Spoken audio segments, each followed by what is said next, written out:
Good afternoon, everyone. I'd like to call the regular meeting of council to order. I would ask for a motion to proceed in camera. Moved Councillor Bonner, seconded Councillor Thorpe. All those in favor? Any opposed? None. Motion carries. Thank you.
Good evening, everyone. Welcome to the July 18th regular meeting of Council. I'd like to first recognize that we are gathered on the traditional territory of the Snuneymuxw First Nation.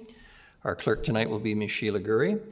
Tonight's regular Council meeting will be held in accordance with the Community Charter and Council Procedure Bylaw 2018, number 7272. The question period sign-up sheet is on the table by the double doors to my left for agenda items only. If during the meeting any member of the gallery has a question regarding an agenda item, please write down your name and the agenda item on the sheet. Members have been granted authority to join the meeting electronically. I'm pretty sure Councillor Brown is going to be joining us if he hasn't already, although I don't see his face on the screen. The first item on the agenda is the introduction of late items. Ms. Gurry, please. Yes, thank you, Your Worship. For late items this evening, agenda item 12A, Mayor's Leaders Table, final report.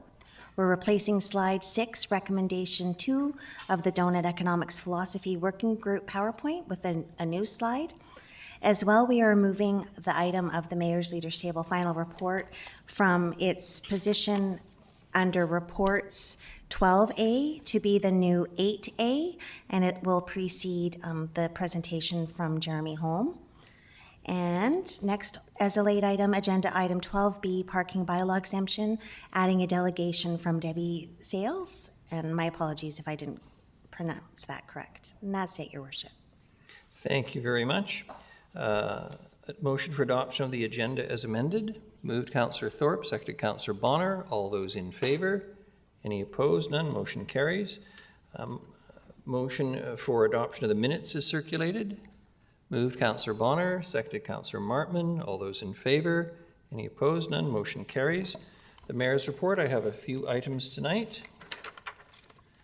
The first is to express gratitude to two employees of the City of Nanaimo who, with a keen sense of awareness, are being credited with interrupting a potentially dangerous child luring incident that involved a man in his 50s and a female youth, a citizen of our city, between the ages of 11 and 15. The incident occurred at approximately 1:30 p.m. on Wednesday, June the 29th, 2022 at Robbins Park in South Nanaimo. I won't go much further than to say, because of the prompt action of these individuals, this young woman who was being contacted by a man who is 53 years old from the United States was probably saved from an incident we can't speculate on entirely, but certainly no healthy reason involved in this situation. We're keeping their names secret, and obviously this is the subject of an ongoing police investigation. But I just want to say on behalf of Council and the citizens of Nanaimo to those two individuals, you did the right thing, you did the correct thing, you intervened, and you saved a young woman from a dreadful potential fate in a set of circumstances. So again, a very sincere thank you on behalf of Council. On a happier note, the new Circular Economy Accelerator Program seeks Vancouver and Sunshine Coast business participants. A Circular Economy Accelerator Program is launching on Vancouver Island and on the Sunshine Coast to spur the transition to a sustainable, resilient economy. The program, the first of its kind in Canada, is designed to support businesses who seek to adapt circular economy principles, reduce waste and emissions, and develop innovative practices while increasing revenue and reducing operational costs. The program will offer hands-on support to 16 businesses north of the Malahat and on the Sunshine Coast, and for a participation cost of $500, businesses will complete an on-site assessment. They'll receive a report outlining key opportunities to reduce waste, energy use, and emissions, attend facilitated industry-specific workshops, incorporate leading sustainability practices, identify cost savings and value-added opportunities, and receive a certificate of completion for the Circular Economy Accelerator Program.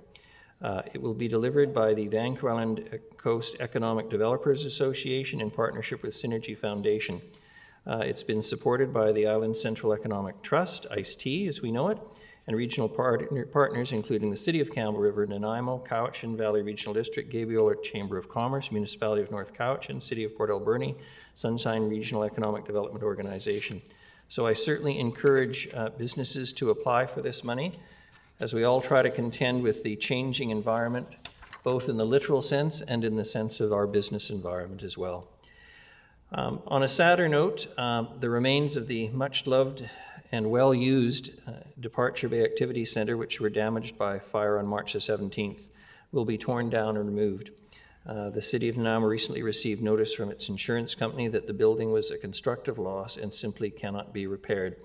I know for many of us, whether you were born or raised here or have moved here, it was a very popular facility, has witnessed all kinds of events over the years, but the reality of the extreme fire has resulted in this development. And finally, it's National Drowning Prevention Week. The education campaign runs from July 17th to 23rd. Obviously, all of us love the water. We live in a community that is on the Salish Sea. We have rivers to swim in and lakes. We enjoy water sports and activities. We're famous for our bathtub race. But the reality is that water is dangerous and it kills people. And I would hope that everyone will take extra steps and ensure that they increase the safety for themselves and their family and the community at large. It means wearing a life jacket or a personal flotation device when swimming or boating. Swim with a buddy. Please avoid alcohol consumption in, at, or near the water. Know your swimming limitations and ensure children under a direct supervision of an adult when around bodies of water. By following these steps, we can have a safe summer here, and hopefully no family will suffer the loss of a loved one if we all pay attention and do the right thing. With that, Ms. Gurry, we have nothing to rise and report. I am very happy tonight to introduce the Mayor's Leaders Table Final Report, which arose out of the Mayor's Committee on Recovery and Resilience. It has been a lot of work through very difficult circumstances. That work has been carried by 3 different groups within the Mayor's Leaders Table. And I am delighted to see all 3 chairs of the various groups here tonight who will be making a formal presentation to Council. But I want to say at the outset that all of this work was performed with the assistance of city staff, but all of the other work was performed by volunteers. And they are leaders in our community in every sense. If you go through, pay attention to the report and look at the names of the individuals involved, they are all people with extremely busy and active lives in our community who agreed very kindly and generously to support the work of the Mayor's Leaders Table. As we work our way into a new world that is never going to look the same as it did pre-COVID, as we face economic challenges and supply chain issues and employment and labor issues, lack of skills, the inability to retain workers, all of the things that impact our economy, environmental change, the recognition that we live in a limited planet, that significant climate change events are occurring with increasing rapidity and increasing devastation, the kind of work that these people have undertaken on behalf of all of you for your benefit as citizens is to be warmly welcomed. I want to again express my thanks to everyone who took time to do it. Mr. Rudolph, do you want to say anything at this point? Mr. Rudolph? No, Your Worship, you've covered it very well. This is an initiative that was born out of the Task Force on Recovery and Resiliency during the times of the initial days of COVID.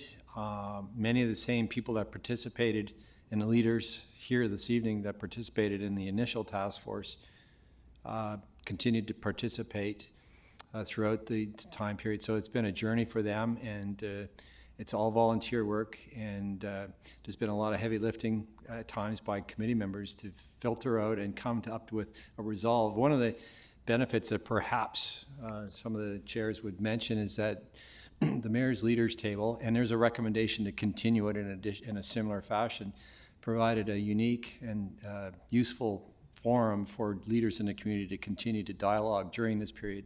And I was quite amazed with the enthusiasm and the ongoing support for keeping this going, because in some other cities I'm understanding that that's not been the case. So one of the useful things that this did provide was a mechanism for communication amongst stakeholders, a broader group of stakeholders, and they self-sorted themselves out into different categories in this presentation tonight. So what you have is one cohesive document that's been put together by the chairs and their committees and packaged with the assistance of some of the staff in the communications department.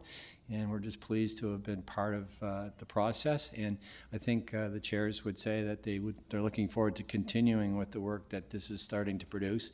And we've already been asked for copies of the report and letters and support. So these various agencies may be actually using this to fulfill some of their own requirements and needs. So I'm very pleased to have been part of it. So thank you, and turn it back to you and introduce the chairs. Thank you very much, Mr. Rudolph. I'm going to mention the names of all three individuals and call them down in this order. But firstly, the Chair of the Infrastructure Ask Working Group, Donna Hayes, Chair of the Port Authority, amongst her many other activities in private business and in other places. Kim Smythe, Chair of the Donut Economics Philosophy Working Group, CEO of the Chamber of Commerce, amongst his many other activities. And Keith Wilson, Chair of the Youth Attraction and Retention Working Group, the Executive Director, I think is the proper title, of the Nanaimo Youth Services Association. They are three outstanding individuals, and I want to express my gratitude again to them for their leadership in this work and to the teams that they led. So the first presentation, Ms. Hayes, please, as they say in the game show, come on down.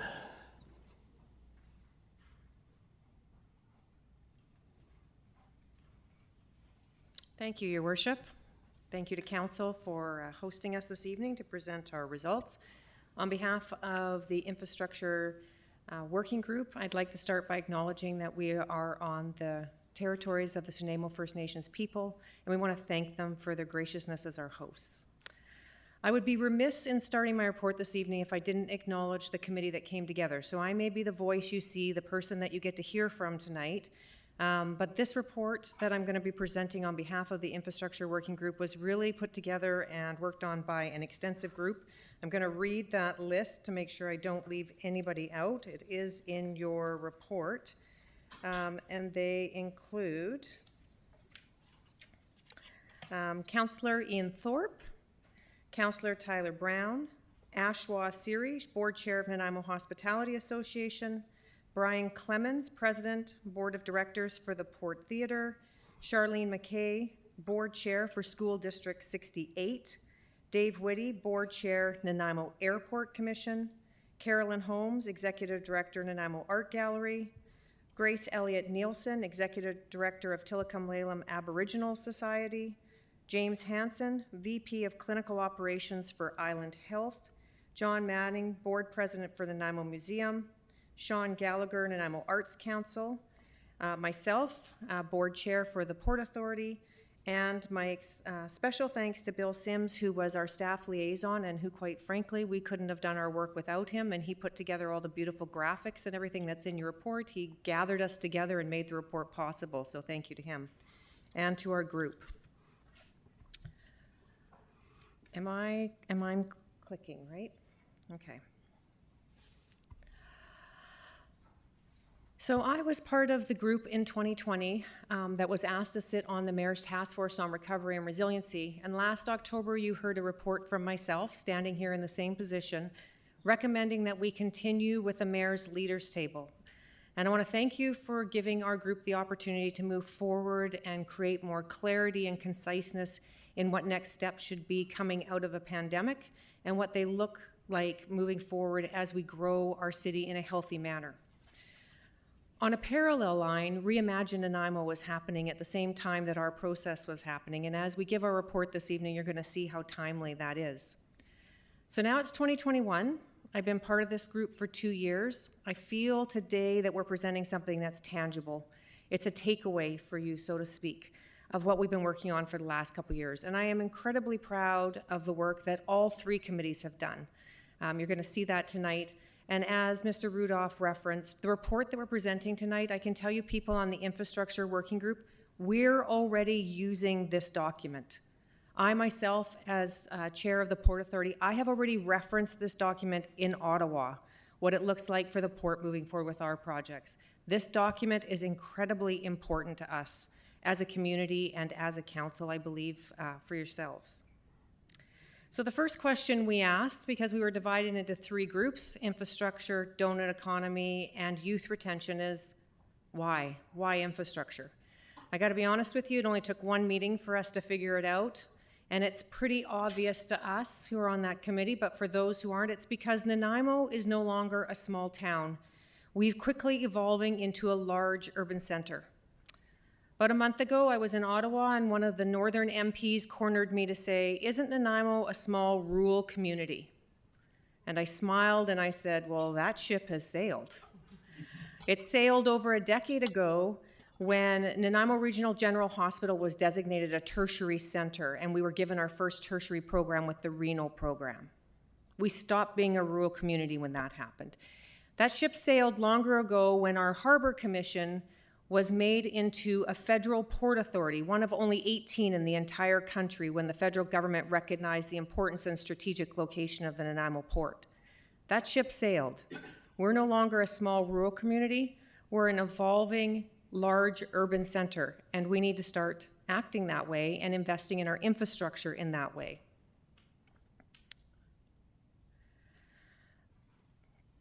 The next question that we asked was the who. Infrastructure asking working group, who were we? As I mentioned, our community members up front, we're a cross-section of volunteer community leaders we invested significant time and canvassed various organizations throughout our community. All of us who sit at the table are heavily invested in our community and believe that moving forward with the strategic plan that we're sharing with you today will create only benefit and jobs and economic health as well as social health for our community moving forward. The second point that became fairly obvious to us very quickly is that we could only recommend projects that created meaningful balance in all aspects of our lives. Or in other words, they approached the whole person. So that's whether it was, we talk about mind, spirit, a body. It had to actually address all of those things for an individual. So you'll find that our report addresses the whole person view, and that was done intentionally. Quickly out of that discussion became the overlying template of social equity and how we reviewed our projects. So you'll see a theme as we go through those today. The other important thing was that we made sure coming forward that what we were going to suggest tied in with the other committees. So we did some cross-referencing and cross-pollination between the donut economy and youth retention, and you're going to see that our projects fit nicely in with what their goals are and what they're going to present to you today. I want to summarize the process for you because it was lengthy, it was difficult, created lots of conversation. There are lots of minutes from our meetings going forward because we were, in essence, creating a process from scratch. So the first thing we did was we canvassed the community for projects. That also meant not only asking them for projects, but creating a template form that they could fill out to provide the information we were specifically looking for. During that process, we received responses from 28 proponents/projects. From that process, one of the projects, which incorporated 3 projects, was put onto a maintenance list, and those projects came from the province, and the reason it was put on that list, those are maintenance upkeep projects that are in course right now and are already happening. One of the other proposals we received was added to provide support for a secondary project. Their response was that all of their support would go behind one of our main projects that we're recommending tonight. So all in all, that left 26 projects for us to review with you this evening. I can tell you that I did not see one infrastructure proposal go across my desk that did not have merit or value or some way greatly impact the citizens of Nanaimo and actually, I would say, Vancouver Island in a lot of respects. So tonight we're going to talk about 26 projects. It's a lot of projects. After we did the intake, we had to create an evaluation process, and there were 3 stages to our evaluation process. Stage 1 and 2 were done in conjunction with each other. Projects were sorted on that basis. Ones that made it to the more concise profiling made it to a stage 3, and it just got harder and harder as you got through every stage to understand the implications of what the impact of the projects would be. Our next phase after we did our three-stage evaluation was then to try and take our projects and align them with Reimagine Nanaimo. Because that process was an incredibly valuable process. Myself, I went through the process 4 times, so I attended at least 4 sessions through different groups and organizations that I work with. It was a very valuable process, but we took each project and weighed it against the merits and the values of Reimagine Nanaimo. We also asked ourselves some key questions. What projects do we need for Nanaimo to thrive? And that's a very important word, thrive. Not just help us get by, not help us limp by, but how are we going to thrive? How are we creating something for our children and our grandchildren going forward? What are fundamental project building blocks for a new and emerging Nanaimo? Like I said to you, we're no longer a small community, and if you think we are, read through the projects this evening, we are not. What are the fundamental building blocks we need to move forward? And what projects require critical funding to ensure their success? I'm going to tell you before we get to the next slide, something else, the third point that came out strongly for us, a lot of these projects can partner together. And those partnership conversations have already started at our infrastructure working group table. I was incredibly excited to see some of the conversations we were having, and we're going to encourage you tonight to think in a different way about how you approach a project. Instead of a project representing one interest groups, look at the project at how it represents the community's interests. And possibly 2 or 3 of these projects can become one project that answer the needs for multiple groups. So you're all familiar with the Reimagine Nanaimo. It's this great slide right here. We worked with this slide, and you're going to see these colors. We tried to tie it back to these and how things fit together as closely as we could. I need you to note before we review projects, every single project we're talking about tonight fulfilled more than one aspect of Reimagine Nanaimo. So they've put under headings that we believe meet primary and secondary concerns. Tertiary concerns would be addressed under other headings, and I'll explain that as we go along. So the first projects we're presenting tonight are under a connected Nanaimo. The City of Nanaimo presented the Waterfront Walkway. Most of us here are familiar with it. It's a Green Shores Trailway from Departure Bay to BC Ferries. I would argue that it actually comes all the way out to the Port of Nanaimo lands, at least that's what I would like to see it do. And there's huge potential in that project. But as you can see under Connected Nanaimo, we have the little green emblem because obviously that is part of a green Nanaimo. So that would be its tertiary function. So as you read the report, that's how it's to be read. Adaptive trail networks. Tourism Nanaimo brought that forward. Develop trail networks specifically around mountain bikes. We have quite a program and a course here for mountain bikes, but to extend those trails out for public use and to bring tourism in. Under a healthy Nanaimo, you're going to see multiple projects, multiple categories under a healthy Nanaimo. The first is the South End Community Center that the City of Nanaimo proposed. And I would, when I talk about partnerships, this is where I want to mention this. Councillor Hemmons will know this. As we talk about putting primary care centers, basic needs of people in terms of getting a doctor, into community facilities. There's huge potential at facilities like this to make them focused on more than one thing. So this would be a wellness center in Nanaimo South End to provide recreation, gathering, and bookable space in partnership with other agencies. There's other possibilities there and other partnerships we would encourage you to take a look at. Island Health, new patient tower. I don't think I have to say much about that. I think most of us are aware of the 2011 report, which listed Nanaimo Regional General Hospital had the worst infrastructure in Canada. It is now 11 years later, and we still do not have a new tower. That's a problem. There's 345 beds in our hospital. We are at over 400 patients a day. So all of those pictures you see on the news of people getting treatment in hallways, that's our hospital every day, not even when it's a pandemic.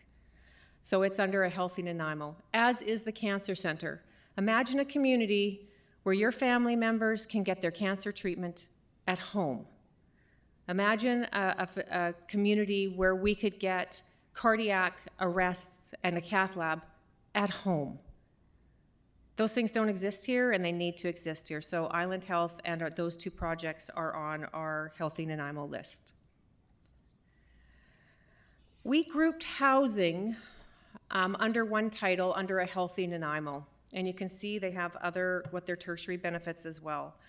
You know, defining housing is incredibly difficult because we can talk about low-income housing, we can talk about seniors housing, we can talk about accessible housing for those that are physically disabled. How about housing for youth? Or how about housing for single parents or for homeless housing? And that doesn't even address marketplace housing. So we brought forward under one heading, and you're going to hear us talk about housing a little bit later on, these housing projects. So the Health and Housing Action Plan is a plan that's already in place. It envisions 635 new programs and housing spaces to support 4,300 people in Nanaimo over the next 5 years. Imagine the impact that could play in our community. Tillicum Lalem, Quamat Lalem submitted various housing projects to us, a village within a city project to us. I was very excited when I saw the name of that project because their project description is very much about a village within a broader community. And it would be a community hub concept, which is all about the Reimagine process, is about creating these hubs, but this is a village within a community.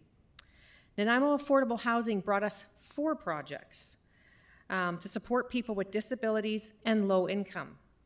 Tillicum Lalem brought us a beautiful project called Hummingbird House for single Indigenous moms. It's a 20-unit housing facility for those folks. And there are some potential partnering groups in this community that project would fit in nicely with. BC Housing has 7 new developments, including 125 new affordable and supportive homes for individuals and families, and 190 homes for those at risk experiencing homelessness. Imagine the impact of those projects. And those projects don't address in any ways market housing, which you won't see in our report, specifically because we believe that the private sector will take care of those projects, but we do know our population is increasing at an incredibly rapid rate, one of the fastest growing communities in Canada. Under an empowered Nanaimo, this is where the whole person concept comes into play. And you can see that we have the emblem for health and wellness as our tertiary piece. This became very evident through our meetings, how arts and culture plays into the well-being of the whole person. Nanaimo Art Council put in a project for the development of 25,000 square foot art gallery. Nanaimo Museum sent in a project about renovations and updates to our museum to highlight Nanaimo history and heritage in our community. We also had Performing Arts Community put forward a joint project about a small performance space, 250 to 300 seat theater. I would encourage you to think of this as a partnership opportunity. Imagine a theater existing on a school property. Imagine what that looks like, the advantages to the students and to our youth, as well as to the arts and culture we add back into the community.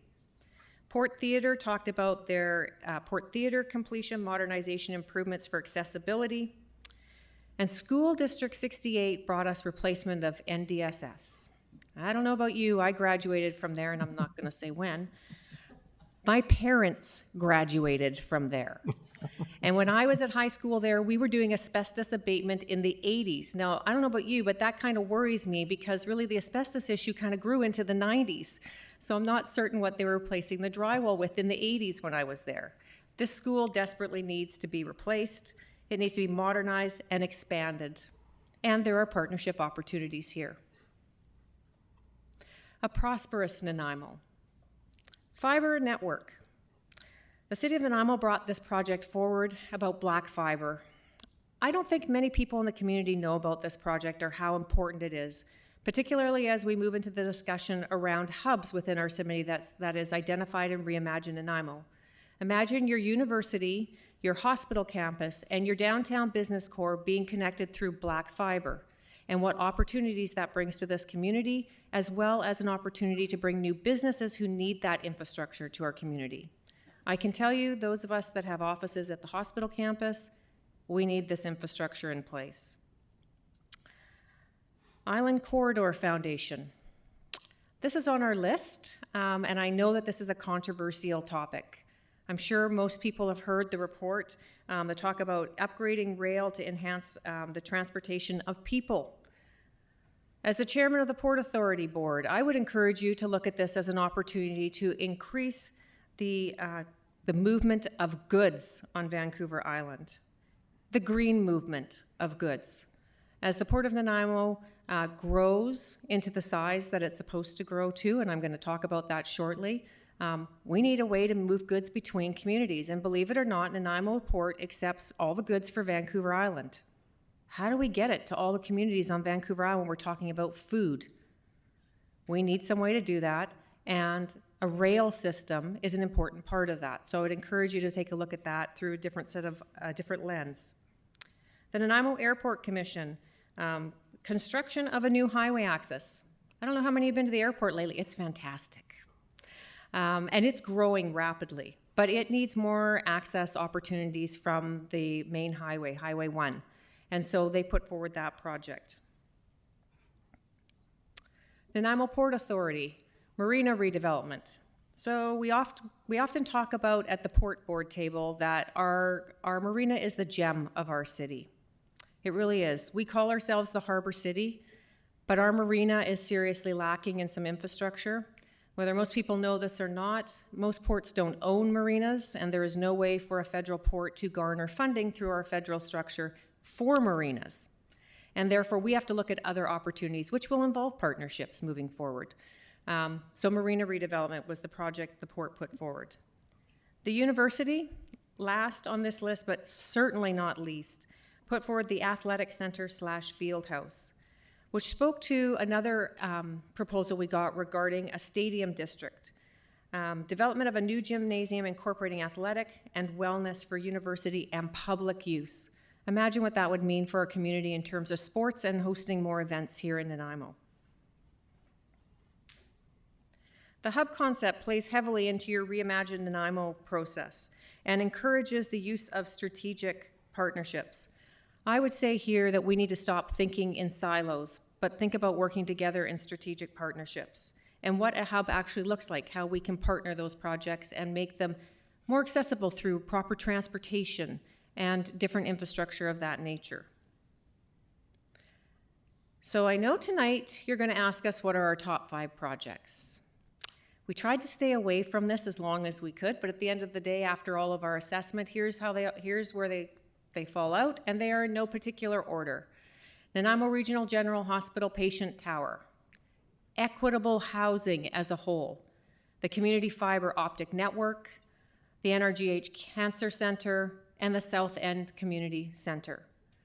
No matter how we lined up our projects and reviewed them, these came out as our top 5 priorities moving forward for our community.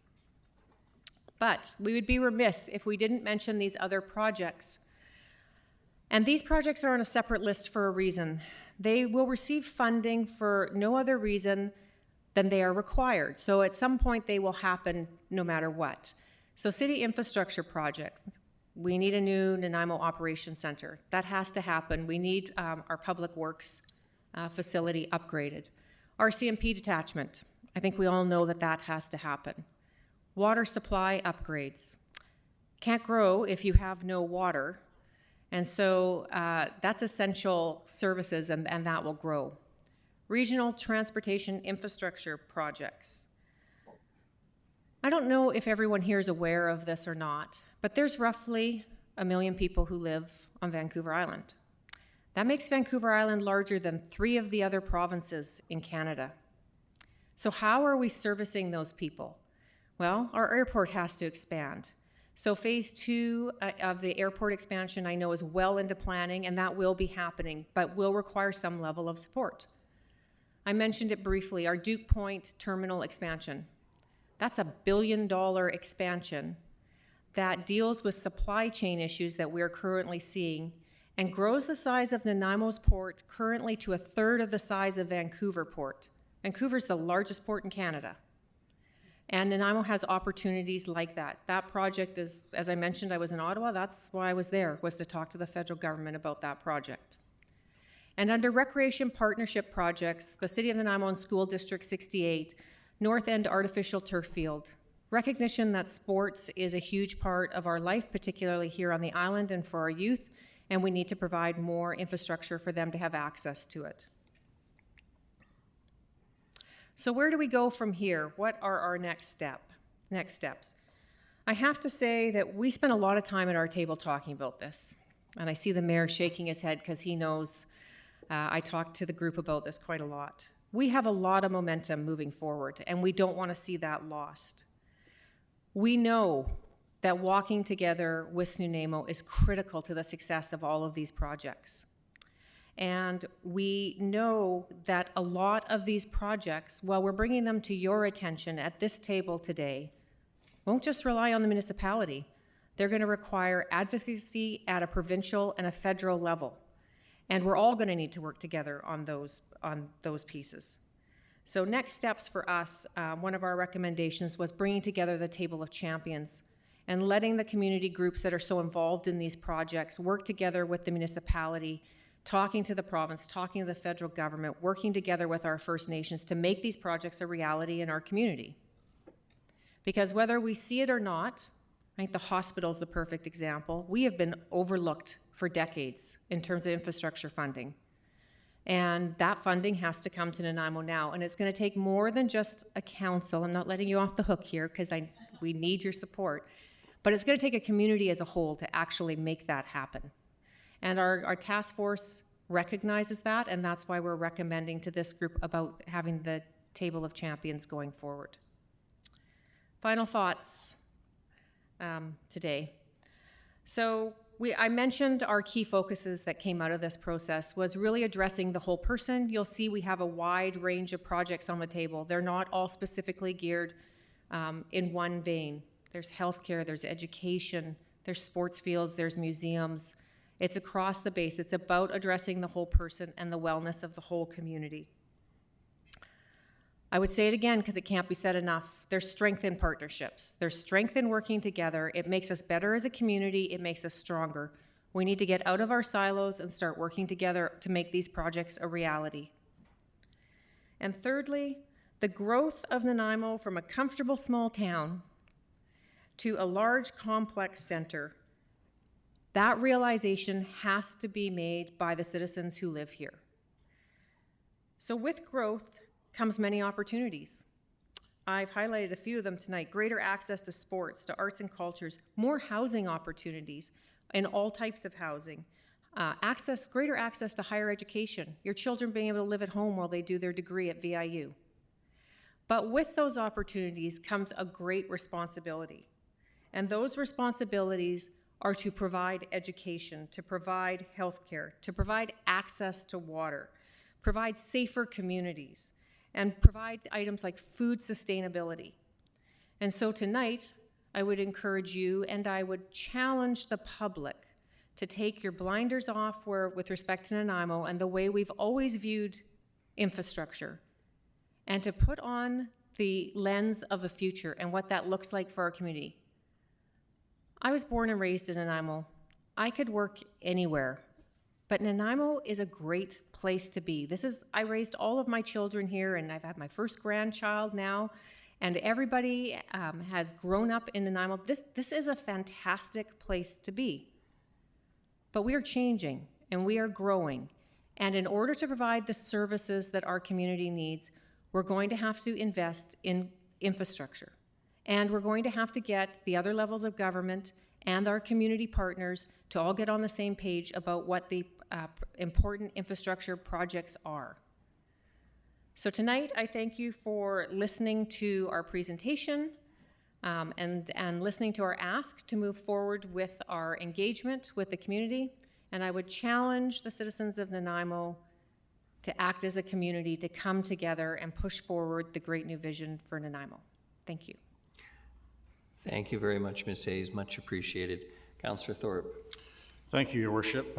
Through you, if I may, a couple of comments and a question for Ms. Hayes. First of all, it was my pleasure to serve on this working group, and I want to acknowledge the hard work of the entire committee, but especially the leadership and tremendous amount of work that Ms. Hayes put into this. working group. Her leadership was truly outstanding, so I want to personally express that. And I also want to echo Ms. Hayes' comments about our staff liaison, Mr. Sims, whose help was invaluable. So well done, and thank you, Mr. Sims. Two things, Ms. Hayes, if I may. First of all, one of the priorities involving the regional hospital. As chair of the Regional Hospital District Board, I'm really pleased to see that. And I'm also pleased to tell you that the Regional District has identified advocacy for improvements to our hospital as their #1 priority. And in fact, we had a committee meeting this past Friday to discuss plans for advocacy to move that forward. So it's certainly on the Regional District's radar and at the top of the radar as well. Secondly, I wanted to ask you, and you alluded to it, the comment regarding the Island Corridor and the importance of rail.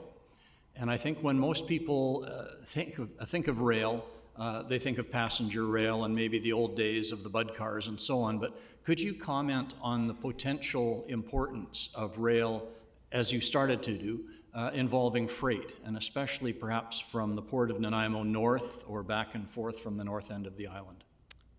Thank you, Councillor Thorpe, and thank you for your comments. And I am very excited. I know the Regional District support behind the hospital project, so thank you for that.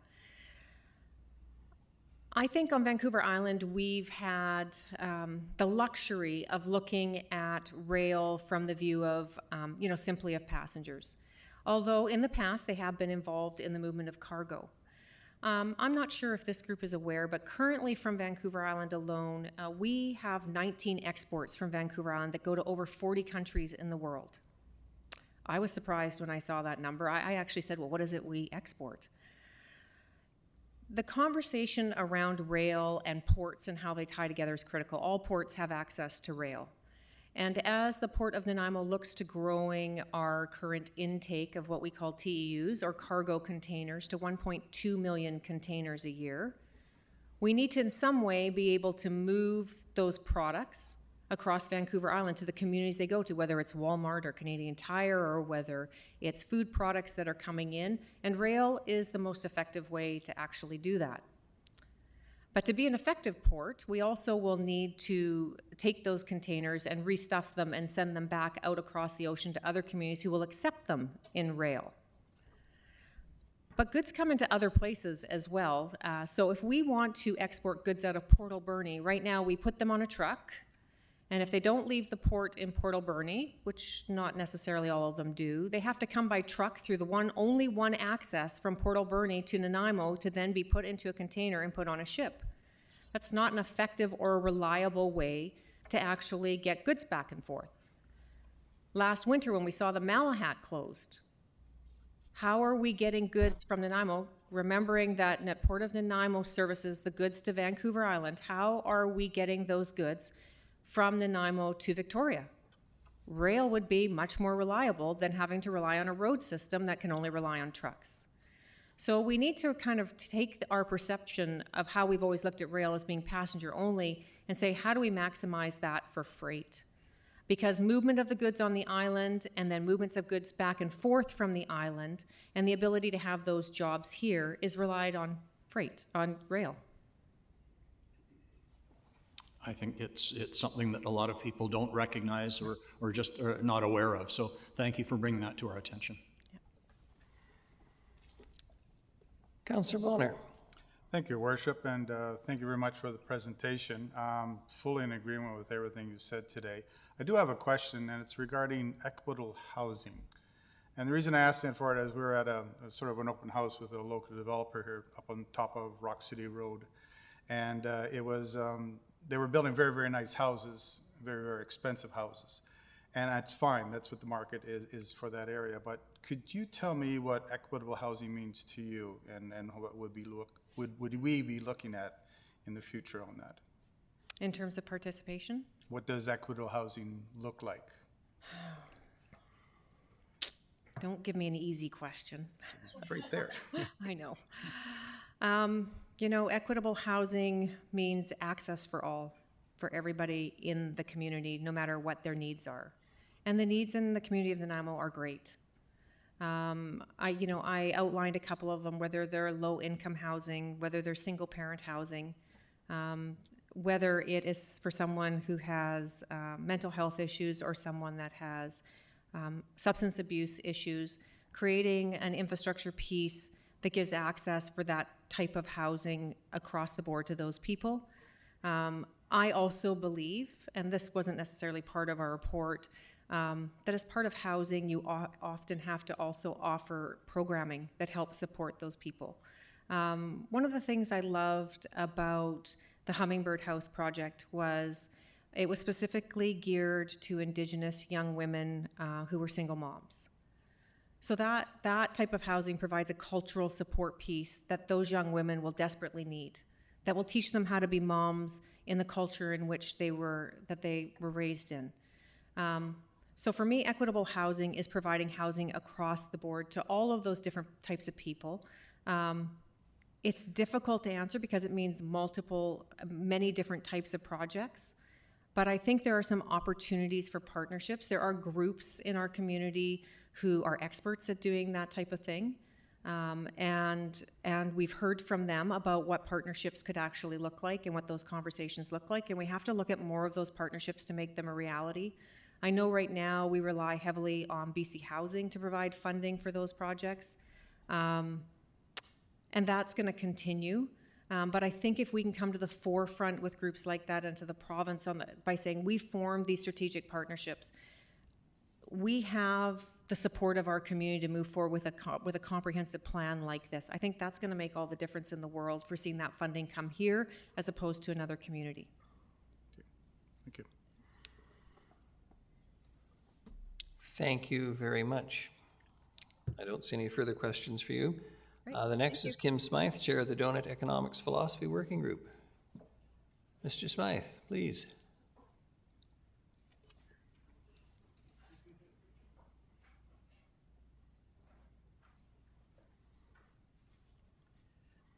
I appreciate Ms. Hayes' presentation, and seen some lead up to it, some preliminary, so it was wonderful to see it in its full version tonight.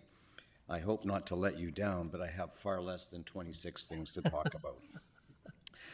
First of all, I want to thank Mayor for inviting me to sit on the Mayor's Leaders Table, and then for a group of individuals that I unbeknowingly joined their group, thinking I was going to find out something more about donut economics, only to find out that first thing in the meeting I was nominated and elevated to the chair position. So not only did I have to learn a lot about donut economics, I had to do it before the rest of my group did so that I could look like I knew what the heck I was talking about. It's a fascinating subject, and again, I want to thank the members of the group that I had joined and worked with me on this. That includes Signe Madden from United Way, Bruce Halliday from the Port Theatre, John Horn of the John Howard Society, Deb Hollins from Nanaimo Family Life, Michaela Torres from Central Vancouver Island Multicultural Society, and our staff contact, which was Bill Corson. Bill and his support team did a wonderful job of keeping us in line, keeping us on time, and pushing us forward. So if we want to move forward a slide, we'll start talking about it. The focus of our group was awareness about the donut economy, and not trying to commit to a model that others have followed and done quite well with, but to look at that model and see where Nanaimo could fit within the donut economy, where it could adapt principles of circular economy to work with what we saw in the city plan as the future that the community wanted to point to. And as you can all see there, just a sort of an overview of what the donut economy looks like. You have your outer circle with ecological ceiling, meaning that we're going to live within our means. We're going to minimize the harm we do to our natural environment and maximize the amount of benefit we give back. The inner circle is our social foundations, addressing shortfalls and meeting needs and creating opportunities for all, as Donna was just talking about with equitable housing. And then our goal is to end up in the center of the donut, as they call it, the sweet spot, where we are meeting the needs of all while respecting the limits of our environment and where we will thrive. And I think one of the things that we discovered early on in the game is that taking the model and sort of dropping it into Nanaimo isn't exactly what's going to happen or could happen. It's a matter of adapting the principles of the donut economy to what our special conditions here are in Nanaimo. So we came up with a series of recommendations. Next slide, please. And as I point out here, or I was just saying, it's the framework for planning Nanaimo's future in a balanced and integrated way, and is an organizing element for the 5 goals arising from City Plan. Next slide, please. And just as in Donna's introduction, we talked about the 5 draft strategic goals: Green Nanaimo, Healthy Nanaimo, Connected Nanaimo, Empowered Nanaimo, and Enabled Nanaimo. Next slide, please. So our first recommendation, and there's 6 and not 26, I just want to let you know in advance, including council orientation for 2022-2023. So the incoming council should have some orientation to donut economy and the donut economy philosophy, so they can start to line up their thinking with where we could go in the future. So there would be some training for City of Nanaimo staff and a commitment to some donut principles in a new mission statement. We showcase practical examples from city departments, which will demonstrate to others how to apply the concepts to programs, projects, and policies. And this is not saying that principles of the donut economy and circular economy are not already in existence with city programs, city departments. Next slide, please.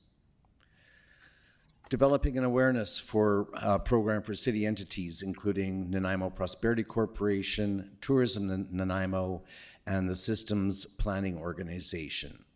And then also reaching out to the key stakeholders that the city already has a funding commitment to. That would be Port Theatre, Art Gallery and Museum, and the other external nonprofit entities through the community that city funds and supports. There's an opportunity to work with those groups to ensure that the principles of donut economics are embedded in their business plans and their strategic plans going forward. Recommendation number 3, next slide, there we are. Develop a donut-focused, outcomes-based budgeting philosophy for council. And we have examples of cities around the world that have followed this, and has worked well for them, as we point out. City of Baltimore, where outcome budgeting is intended to address fiscal constraints, reward innovation, measure performance, and make the budgeting process more transparent. And of course, that's something that you look at over a great deal of time, as your budgeting process is pretty much an ongoing thing, and so you're filtering in new principles and new philosophies as you move along in your financial planning over the years. Next slide, please. Advocate for alignment of donut economic principles across the region. So the objective would be to work with organizations and other communities, the regional district, and of course municipalities around us, and we would promote and advocate adoption of the donut economic model philosophies as the city adopts them. Next slide, please. Number 5, develop a donut economics business and nonprofit recognition program to showcase businesses on their journey toward adopting donut economics and recognizing their progress. Much like your worship was mentioning earlier on with Synergy Foundation, we have engaged with them in the past couple of years, and it's a very interesting process to get engaged in, and we'll be promoting it, of course, once there's some funds, to also promise to people to help them out in creating or in integrating models of circular economy and donut economy in business operations. In this one, we would have participating organizations reporting on metrics and undertaking friendly competitions to reduce emissions, waste, or water use, and demonstrate strong social foundations. Last slide, please. Establish a donut economics coalition with the wider Nanaimo community to support and promote the philosophy.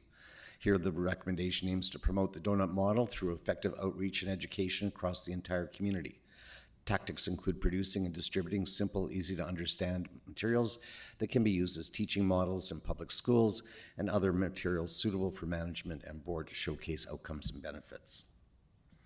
So those are our 6 recommendations to the city to explore donut economic philosophy a little more deeply, and also to integrate some of the beneficial principles of the donut economic model.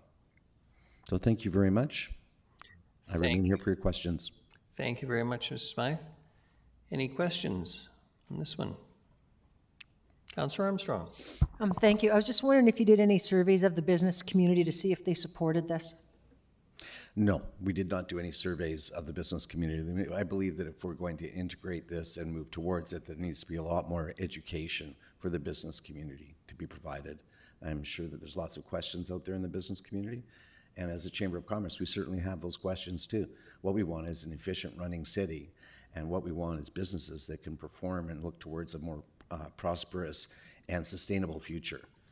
So as I tried to explain earlier, I think we take a look at the model and take a look at what parts of the model really work well for us and work well for us in our strategic and economic planning in Nanaimo.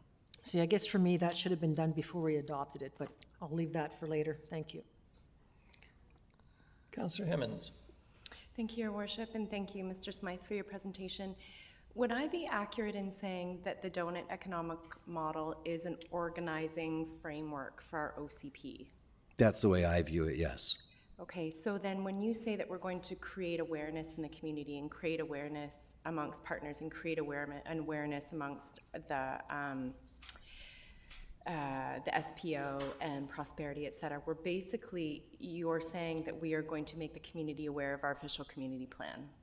Yes. Is that accurate? Yes, and how this fits within the city plan. And that goes back to Councillor Armstrong's question as well about surveying the business community. But that's really what creating awareness is all about, educating first and then getting impressions back. You know, what do you think of that? Does that work going forward? Does that work for the way your business plans work? Right, thank you. So to put another way, then, we're using this to inform about Nanaimo policies. We're not using this as a mechanism to inform about some generic donut economic model widely. This is about our OCP, our policies. That's right, how it impacts us in our community and our economic plan. Thank you. Thank you very much, Mr. Smythe. I don't see any other questions from anyone. Excellent. Much appreciated. Thank you very much. Mr. Wilson, Youth Attraction and Retention Working Group. Welcome.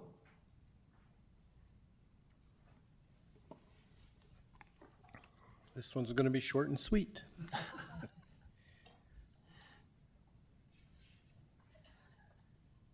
guess I'm driving the bus here. We'll see what happens. The Youth Retention and Attraction Working Group was created to address some distressing statistics in our city.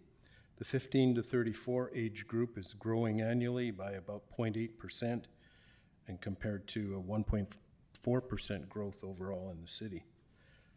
What this means is by 2046, there will be 30,390 people between the ages of 15 and 34. And the concern is that there's several things standing in the way of making life in Nanaimo more attractive for this age cohort. The working group's mission, as presented to us at the first meeting, was to leverage broad community engagement to develop a strategy for attracting and retaining youth in our community.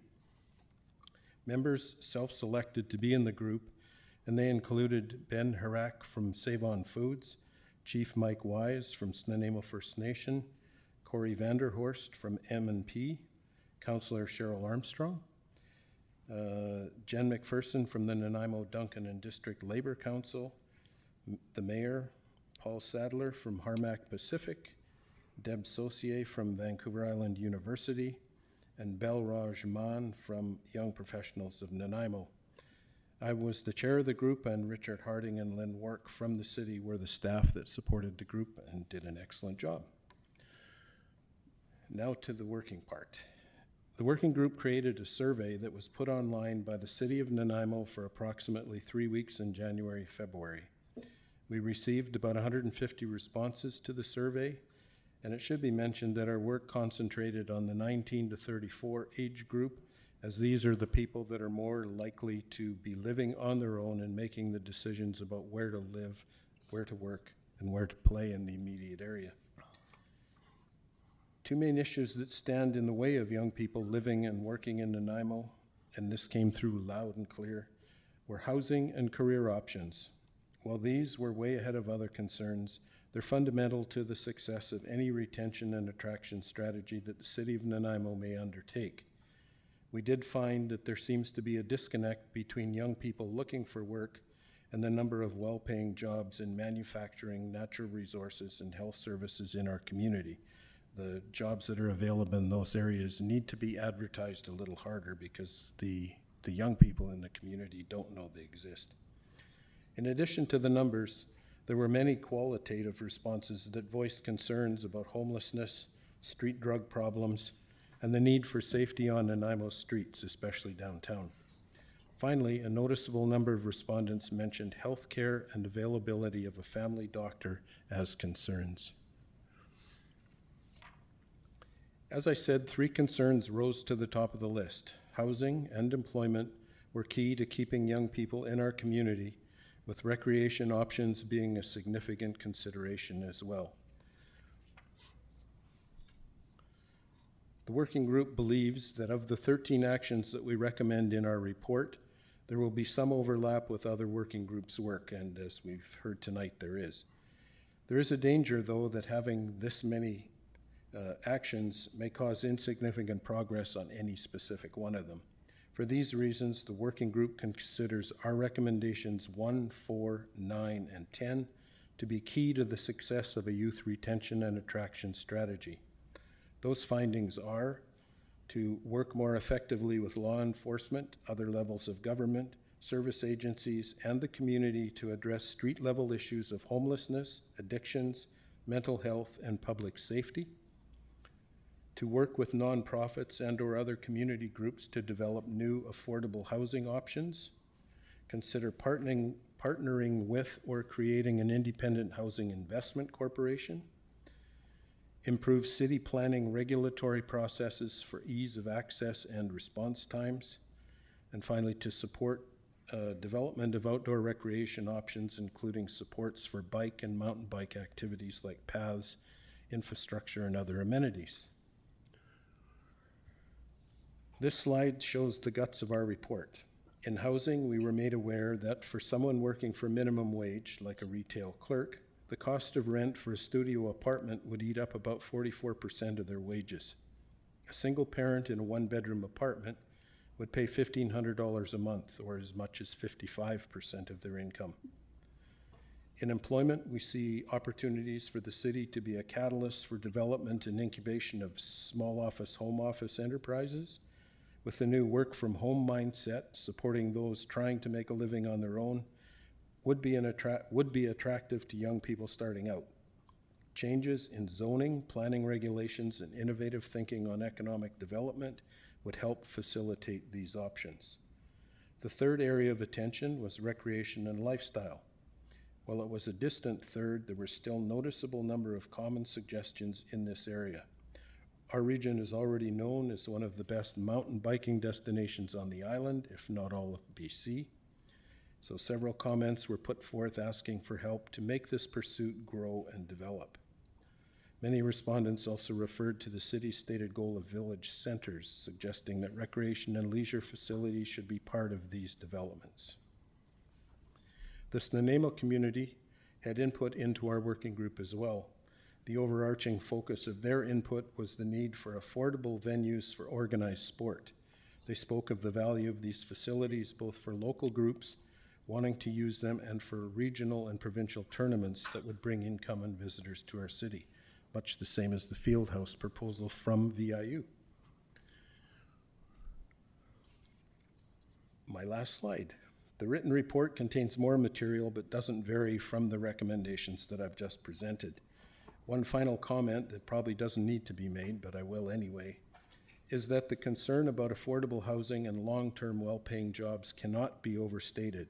These are two issues that face young people every day and cause significant stress in their lives. And that's it. If you have any questions, fire away. Thank you very much, Mr. Wilson. Councillor Bonner. Thank you, Your Worship, and through you, if I may. Thank you very much for the presentation. It's probably one of the more important ones that we're going to be looking at is retention of youth and what can we do for the people growing up in our community. One of the things you mentioned was sports, and I remember seeing an article on CBC News about the cost of sports becoming so much that parents weren't able to put their kids in sports, organized sports anymore, like hockey and soccer and a number of the other ones. Is there anything that the city can do to help lower these costs? I mean, not that you're working for the city, but like in the work that you did is looking at this partnership and the city as one of the partners. Yeah, I think lower these costs. I think the group that we were kind of focused on wouldn't have voiced those concerns because their kids would be too young. But it is in my wearing my other hat for a minute. Yes, the cost of sports is significant. I'm not convinced there's anything the city could do except for sort of keeping things affordable and maybe offering facilities that are open to the public rather than organized stuff that costs money. Okay. Thank you. Thank you. Councillor Armstrong. I just wanted to add to that, one of the things that did come up, and might have been in conversations I had with some of the youth, was the facts like the swaps for old equipment and stuff that can still be used, or donations down. That was something that came up, that we should be doing more of that. And the city could encourage that at city facilities, like at the ice rink one day, have the exchange of hockey equipment and stuff. So there was some ideas that did come up, but as Mr. Wilson said, many of our groups had really younger kids or older kids. Yeah. Some of us no kids, thank God. Thank you. Councillor Thorpe.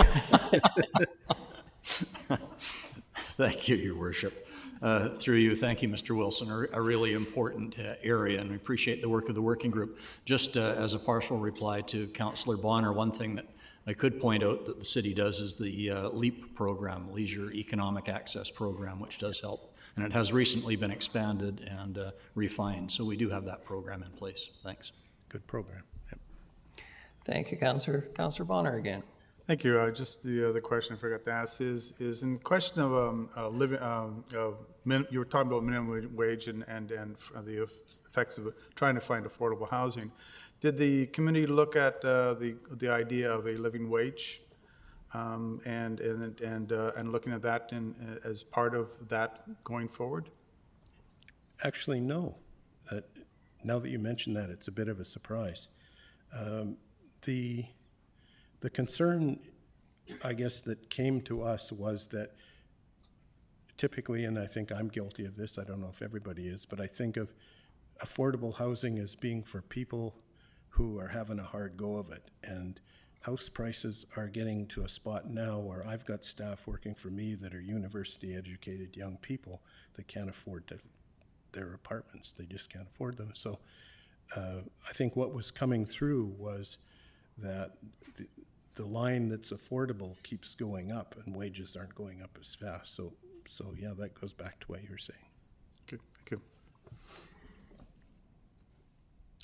I'm not seeing anyone else. Mr. Wilson, thank you very much. Much appreciated. Again, thank you to all three chairs for coming out tonight and making the presentation. I appreciate the continued volunteer efforts to support our community. We have two recommended motions, and I understand we want to vote on them separately, Ms. Gurry, tonight. Yes, thank you, Your Worship. Somebody can move them both together and second it, and then when it comes to the vote, they can be voted on seriatim. So you can take one, have the vote, and then two, have the vote. Thank you very much. Moved by Councillor Armstrong, seconded Councillor Hemmons. Discussion on the first. That's all of the motion, and we will discuss now item 1, that council support and endorse recommendation of the Mayor's Leaders Table working groups and where applicable, include in corporate work plans. Does anyone wish to speak to that aspect of it? Councillor Thorpe. Thank you, Your Worship. My intent or my request was to deal with recommendation number 1 in seriatim regarding the 3 separate presentations. All right, Ms. Gurry, I think we can deal with that way. So, Your Worship, the recommendation in the staff report is the number 1 and 2. The presentations, those recommendations, you're not voting on the recommendations in the presentation. You're receiving those presentations, and then the recommendations you're voting on are that which are outlined in the staff report, and they're shown on the screen. So you're not actually voting on any recommendations from those PowerPoint presentations. You're hearing what the working groups recommended to the Mayor's Leaders Table. That was reported on, put in a report, and now you're seeing them come to you in the recommendations on the screen. So through Your Worship, I'm sorry if I'm complicating things, but that doesn't help my decision making, because I am prepared to accept the recommendations 1 and 2 for 2 of the topics, but not items related to one of the remaining topic. So my preference would be to deal with each working group separately and accept the recommendations as staff is suggesting or not. If that's not possible, then we can't do it, but that was my intent. Thank you, Worship. I'm not ignoring you, Councillor Thorpe. I'm just trying to think this through. So I'm looking at the PowerPoint presentations, which did have recommendations in them. What they were relating to was the recommendations that they made at the final Mayor's Leaders Table final meeting that they had in the beginning of June, and the recommendations that council is voting on are that which are contained in the staff report. So yes, the staff report recommendation 1 and 2 that are on the floor right now, that council support and endorse the recommendations of the Mayor's Leaders Table working groups. So that is as a whole.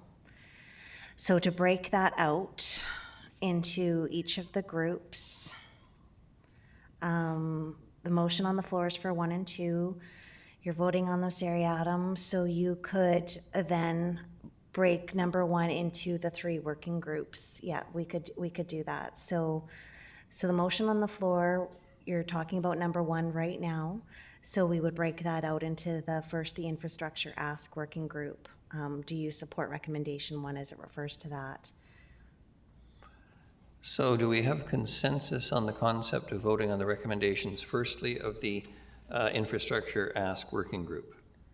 No, I think there's not an understanding. No.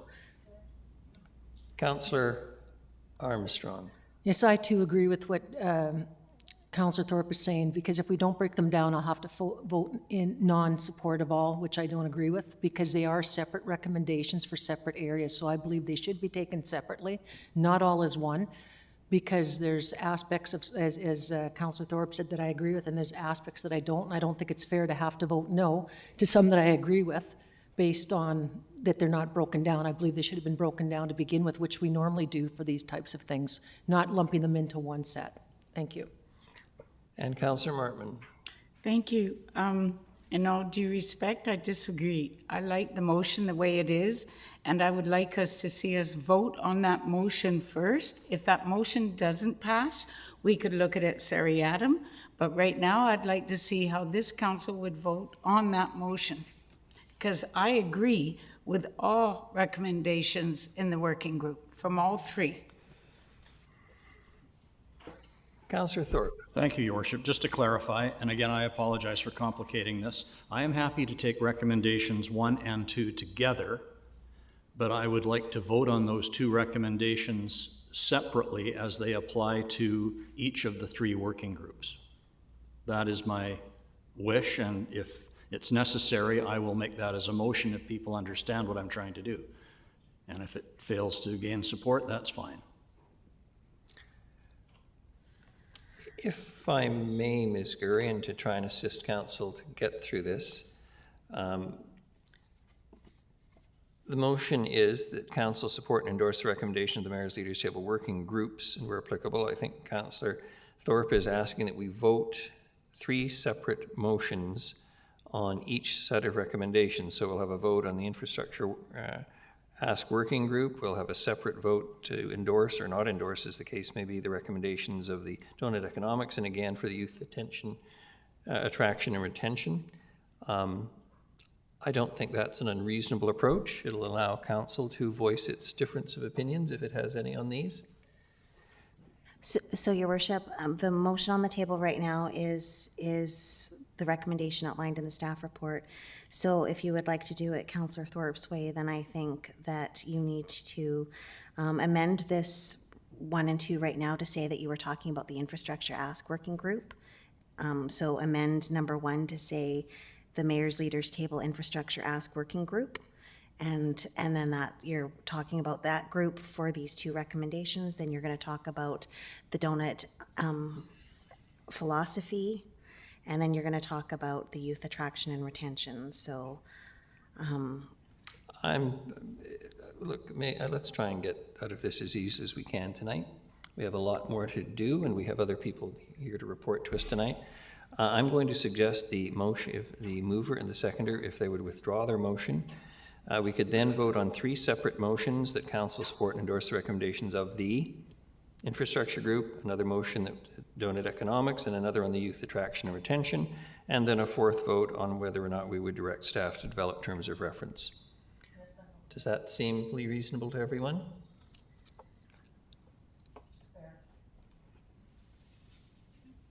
All right, if that's the case, could the mover and the seconder withdraw? Yes, thank you. All right. Then the motion that you're voting on presently is that council support and endorse the recommendations of the Infrastructure Ask Working Group. Is there a mover? Mover Councillor Thorpe, seconded Councillor Turley. Discussion on that motion. Seeing none, all those in favor? Any opposed? None. Motion carries. Can someone move the next motion? Councillor Bonner moves, seconded by Councillor Martman, and that will be that council support and endorse the recommendations of the Mayor's Leaders Table Donut Economics Philosophy Working Group.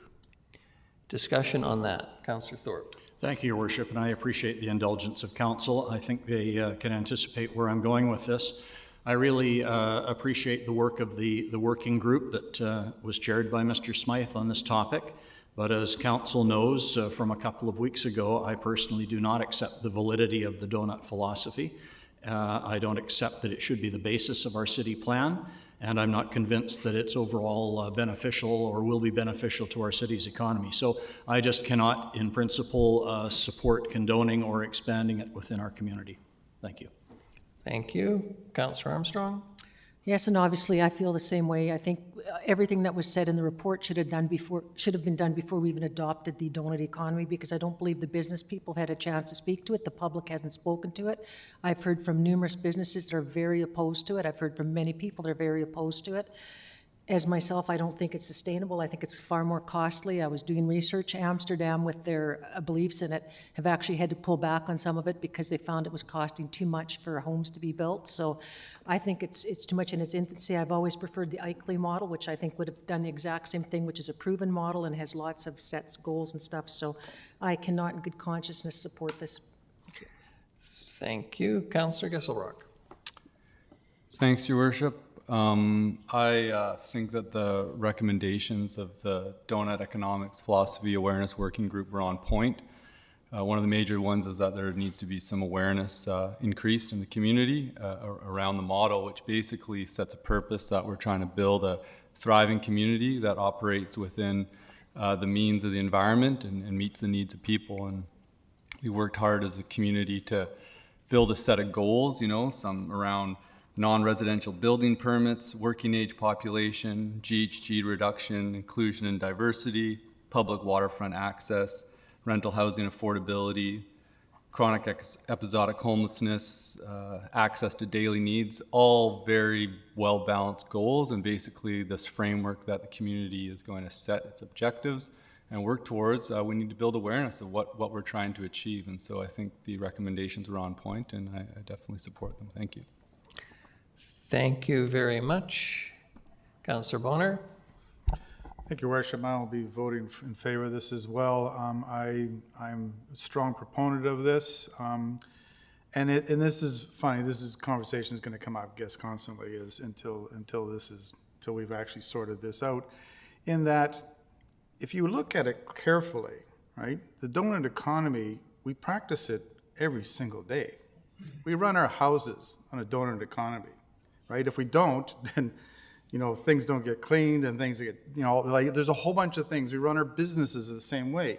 And all that we're doing here is to recognize this and run our cities in a similar fashion. So I'm very much in favor of this, and I look forward to the work going forward as we learn how and engage the business and community on it. Thank you. Councillor Martman. Thank you. And as a person who's worked with economic groups in our city for many, many years, actually the Donut Economic Framework was actually part of our economic development group, recognizing many, many years ago that environmental and social responsibility go hand in hand in a thriving economy. And so for that reason, I continue to support it as I did decades ago. Thank you very much. It's my Leaders Table Task Force report and recommendations, so obviously I'm going to support them. And I'll respond to all of the comments by saying I very much appreciate what all of council have had to say, whether they're pro or con. For me, the recommendations of the Donut Economics Philosophy Working Group are fairly simple, and it's a very basic proposition. It is not a revolutionary concept to recognize that we live on a finite planet with finite resources, and that if you expend your more resources than you have, something is going to give, break, or suffer. And that's really what the Donut Economic Philosophy is all about, at least in my simple understanding of it. It is a recognition of our limits, working within them, and to ensure a fair society where social and economic justice are achieved, where businesses and entrepreneurs and people with ambition can prosper, where those who need help get assistance. I mean, in the broader concept, that's really what we're talking about. And as I say, most importantly, living within our ecological limits. The events of climate change that are so damaging right now, with the forests of France and Spain are burning now at a horrendous rate. We had a heat dome last summer and a snow globe in the winter, as everyone refers to it. Climate change is real. Recognizing that, which is essentially the guts of the donut economic model for me, and recognizing that we need to live in a society where there's a reasonable distribution of wealth, recognizing that some will work harder and longer than others and will earn and keep more and use more, so be it. But it's not an unreasonable approach, and I appreciate the philosophical differences and the concerns that may exist around it. But we're not going to create a new world here in Nanaimo in the next few years because of the implementation of the recommendations of the Mayor's Task Force. I wish it were that simple. We've been striving for political and economic equality and justice for hundreds of years. I suspect it'll be a while yet. But I'll let the last word go to Councillor Turley tonight, please. Thank you, Your Worship. I support the all of the actions that are in this philosophy. However, having, of course, had a business and been involved in marketing, I find it really challenging to try to go to developers to say, yeah, Nanaimo, the city of the donut. I'm sorry. I said right from square one, I did not believe that the term is appropriate, and I remain that way, so unfortunately I can't support it. However, in my lifestyle, I do follow all the conditions that are there. So if we could change the name, I'd be happy. Thank you, Councillor Turley. Seeing no further speakers, all those in favor. Councillors Martman, Gesselbrock, Hemmens, Mayor Krogh, Councillor Bonner, and those opposed. and Brown, pardon me, and those opposed, Councillor Armstrong, Councillor Thorpe, and Councillor Turley, who doesn't like the name. Motion carries. The next vote would be on a motion that I need someone to move. Moved Councillor Hemmons, seconded Councillor Armstrong, and that will be that Council support and endorse the recommendations of the Mayor's Leaders Table Working Group Youth Attraction and Retention Working Group. Your Worship, I just want to clarify as well that the last part of the motion to include in our work plans, the staff's work plans where applicable. Yes, yes. That's part of the motion as well. Absolutely, thank you. All right, any discussion on this one? Not seeing anyone. All those in favor? Any contrary? None. Motion carries. And the final motion we need is that Council direct staff to develop terms of reference for a table of champions to be convened by the 2022-2026 Council to ensure continued advocacy of projects and programs. Moved Councillor Bonner, seconded Councillor Martman. Any discussion on this? Councillor Bonner. Speaking of names, this is an unusual name, right? I mean, I just think, is it going to be that called going forward? I'm just curious. Do you have a better suggestion, Councillor? No, I came up with the SPO, so like you can't ask me to pick out names. Right? So I just think maybe we don't do naming well here, but anyway, I'm fine with the recommendation going forward. Well, we've heard from Councillor Bonner. We have a mover and a seconder. Any further discussion? All those in favor? And any contrary? None. Motion carries. Thank you very much. And again, thank you to the three chairs and all those who worked with them on their working groups and everyone else. Much appreciated. We're now on to a very, how shall I say, impressive story about Nanaimo tonight. Development approvals, 2022 mid-year update. Mr. Lindsay, you're going to introduce, and Mr. Holm is going to deliver. Thank you, Worship, and appreciate that introduction. Council, good evening. It's our pleasure to be here for what is, as you know, an annual occurrence where we come before you as soon as possible after the end of June to give you a mid-year update on where we are on our development stats. I think it wasn't, as I said, we try to get to the first council meeting after the midpoint of the year. We certainly didn't plan to coincide it with the report that you received this evening from the Mayor's Leaders Table, but I think this actually works very well as a bit of a bookend today, and you've heard about the needs in the community, specifically around housing and infrastructure, and I think this is a little synopsis on, at least primarily from the private side, about how they've been responding to those needs. Your Worship, you don't need to work at the city and the building department or our development industry out in the community to know that things are busy in Nanaimo. And I think this is a good opportunity for Mr. Holm to quantify that a little bit in terms of what does busy mean now compared to what we've seen in the past. Finally, before I turn it over to Mr. Holm, I just want to acknowledge and thank all the staff behind the scenes. We get to be here tonight to present to you on this, but it takes a whole team of people to get these permits through our system. Council has been supportive, as you know, through hiring new staff in the building, but there's still a significant amount of work that falls on the existing staff that we've had, and I just wanted to acknowledge and thank them for all their extra efforts. So I'll turn that over to Mr. Holm. Mr. Lindsay, I don't think anyone would agree with you more than Council when you look at these numbers as we see them come out, that staff's been able to process this much with essentially the same staff, and in some cases in periods of time with, as you point out, fewer than we've normally had in comparison to banner years in Nanaimo. This is quite extraordinary. Mr. Holm, please.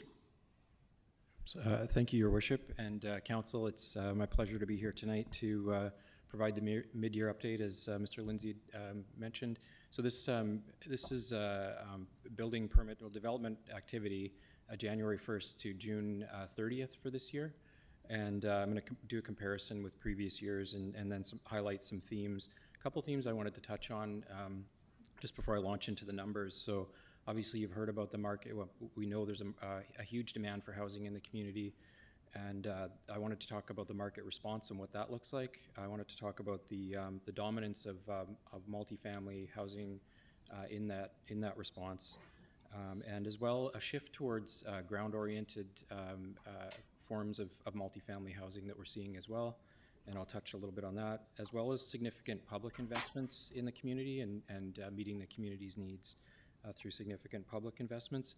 And I wanted to touch a little bit about some geographically some investments in certain areas of the community that are aligning with our city plan objectives in densification in certain parts of the community, as well as reflecting council's investments in part of the community through private investment that we're seeing there and interest in property development. So off the start, we report permitted construction value for the year, and that's so building permits issued, and this is to date, so to June 30th, 319 million is the permitted construction value for the year. So you'll see that's compared back to 2013, so looking 10 years back, and the 10-year average for permitted construction value this time in the year is 150 million. So we're at 319 million, which is higher than our previous record year for permitted construction value, which was 2019.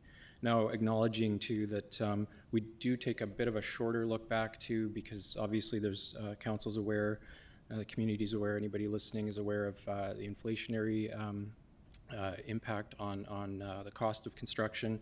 So looking 5 years back, the average is still 201 million. So to try and narrow down the inflationary impact on the cost of permitted construction. So 201 million is the 5-year average. We're at 319, so it's still a significant year, even looking 5 years back and accounting for the year that we had in 2019. And just to emphasize again, Mr. Holman, forgive me for interrupting you, the audience who's listening, this is for the first 6 months of the year. This is not the year. This is the first 6 months of this year. Yes, Sorry, that's correct. Yeah, thank you. And actually, a typical year, an average year not too long ago would be in the range of 225 million for the entire year. So I'll just touch on, I'll break down where we're seeing that investment. So again, you'll see the total in the upper bar there, and it's 319 million. You'll see tracking very closely along behind that, the blue line, 238 million. And that's residential. So residential tracks closely with the total, and it's a strong part of the investment in the community. Pardon me, you'll see commercial and industrial, and actually, there's a bit of variation there as far as when those investments occur. And what's not shown here, and I'll make sure, I think we'll correct that for next year, but public investments. So part of this figure, part of the 319 million, 68 million in public infrastructure investments in the first half of the year. So that's quite a significant piece of it as well. Primarily that's 63 million investment in the Nanaimo Correctional Center, but there are other significant public investments taking place in the community, and I'll touch on some of those. So now we're going to talk about the number of residential units. So this is all residential units, and I'll break that down a little bit in the next couple of slides. But so we're looking at currently permits have been issued for 1,085 residential units, and the average there is 556 for this time in the year. If I look at the annual average, so for the full year, the 10-year annual average, so for the full year of permitted residential permits is 925 permits for the full year is our 10-year average. Our 5-year average is 1,088 permits for the full year for residential permits. So again, obviously a significant year, and you'll see 2019 still stands out a little bit, but I'll break that down a little bit going forward as to why that, it looks more significant, but we're actually seeing more permitted residential activity this year. You'll see here, this is interesting. So first 6 months, single family residential. So the average 138 for the 10-year average, 138 single family residential permits is typical for 10-year average for this time in the year. We have 88 this year. So a bit of a decline in the single family side, reflective of cost and obviously availability of those units. And I'll touch on what I mentioned earlier too. We're seeing a trend towards a shift away from single family largely due to the cost and lack of availability of that product, and moving towards a ground-oriented multifamily form, and I'll touch on that a little bit. Here you'll see multi-residential units, and you'll see again, if you look at, so right now we're at 916 units, multifamily residential units for the year. So that represents 84% of all units permitted this year are multifamily. Typically, I think we gave an update on the affordable housing strategy, and that's targeting 70% multifamily. We're at 84% for this year, at this point in the year. Looking at 2019, you can see that 2019 we had 736 multifamily units, so actually more multifamily units permitted at this point than in 2019, which is our previous record year. 2019 included a number, and you saw the previous slide, 2019 also included a significant number of hotel beds, hotel units. So we count those as dwelling units, but they're actually they're not meeting the residential demand specifically. They are meeting a demand in the community, but not specifically providing housing for residents. So this is a good sign this year with the numbers we're seeing. Now I'm going to touch on a few significant projects. I'll try and get through this fairly quickly, recognizing the time, but I just wanted to touch on a few significant projects. And again, this is just a sampling, and it's permits issued so far this year for some of the major projects. So Biggs Road, that's the Nanaimo Correctional Center, and that's again 63 million. That's a public investment, and there are more permits pending for that project. The 1300 Junction, now that's a very significant rental investment, and BC Housing financed as well in the south end, and that's 213 units in 3 buildings. So that's a very significant investment in the south end. 6030 Lindley Valley Drive, that's another significant rental investment, and that's on Lindley Valley Drive, so sort of in the north end of the community, 152 units, and again rental. 550 Brecken, that's 87 units, and again that's a rental development in the central part of the community, so off Brecken Road. Sorry, I'm having trouble with the slide. And now I'm gonna touch on a couple of projects and I'll try and highlight them as we go throughout the presentation here. But you'll see these 2 projects are ground-oriented residential. The Lindley Valley Drive project is 16 units, and 609th Street, fairly significant project in that form, 47 units. So that's family housing. Again, a shift away from some of the single family, given the cost factors and the financial viability of single family for many families in the community. We're seeing a trend towards this type of housing here, which meets a great family need. 4851 Cedar Ridge, that's 98 units, and that's a rental project, and that's in the central part of the community near off Rutherford Road, near North Nanaimo Town Center. Hammond Bay, 6010 Hammond Bay, this is a Nanaimo affordable housing project, and this is 53 units, so it's again BC Housing funded, I believe, through, and it's a Nanaimo affordable housing project, so affordable seniors housing, which, affordable housing generally for the community, which is a great project. The next projects, these are seniors specific housing, so 4979 Wills Road. It's 110 units of seniors congregate and 50 units of seniors-oriented residential, so 160 units in total, and that's in the central part of the community as well. Another significant investment in seniors housing, Seafield Crescent. That's right near the hospital, and that's part of a larger project, the first phase. This is phase 1. It's 62 units of affordable seniors housing, and these are all permitted and under construction at the moment. Now I'm going to touch on a couple of major projects that are in process for building permits, so they're under review right now, and we anticipate many of these to be issued in the coming months. And I'm going to touch on a couple significant projects in the downtown. Campbell Street, so that is 163 units of rental housing, and that's in the downtown. That's on Wallace and Campbell, and the address, actually 400 Fitzwilliam Street, has to be updated. It's actually 235 Wallace now, but that's the TELUS project, the TELUS Living Project. And again, that's on Wallace Street, Wallace and Wentworth, and that's 197 units. So those two combined, we have 163 and 197 units within a few blocks in the downtown, and those are both rental projects.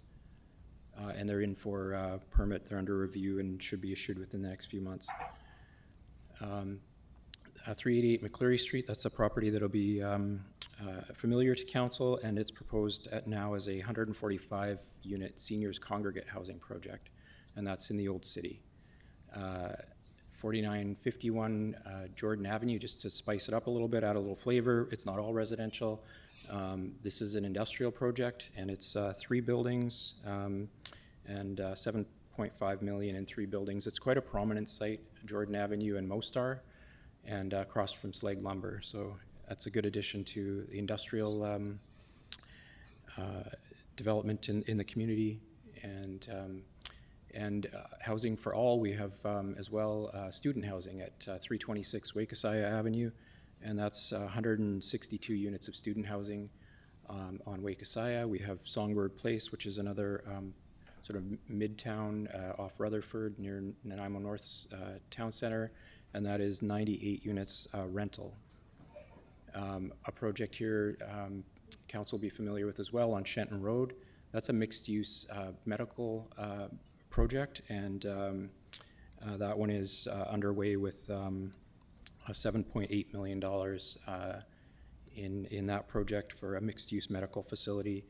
And also one that's familiar to council, 285 Prudhoe, that's a BC Housing Supportive Housing Project, 51 units, and that's a $12 million project, another public investment in another component of housing need in the community. And this project on McRobb, so the north end of the community, an area of quite a lot of development lately, and an area that's building out nicely. And this is a 66-unit residential building within 6 stories and a $13.5 million project. So that's building permits in process. Now I'm going to touch on development permits that have been approved in 2022. So that's a precursor to building permit. Last year we saw 1,700 units approved through development permit. Many of those projects are going through building permit right now, and we've had strong development permit activity this year as well. And I'll touch on a couple major projects there. One that's familiar to council, it was approved recently. It was actually approved in June. That's multiple addresses on Terminal Avenue, 69 units. And that's the station, and quite a striking looking building there. And then we have an 88-unit rental project on McRobb. Again, that's in the north end and in an area that's developing out nicely. That's a second phase to a rental project there. And more on the ground-oriented 4771 Hammond Bay, small project, only 5 units, but again, it meets a family housing need and provides some definite housing options for the demands in the community, the wide variety of demands that we have in the community. Another project in the south of downtown on Halliburton, and that's 38 units, and that is in for building permit right now. Building permit is under review, and that's a Park Shore development, and quite a bit of activity in that area. Another one that council is familiar with, 4900 Island Highway North, and this is 2 car dealerships, and it's in the central part of the community, and they're in for building permit. So again, not all housing. The next one is a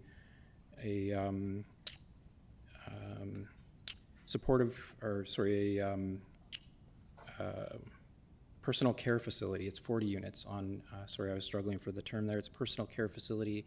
It's on Wentworth, and that's another significant public investment and much needed.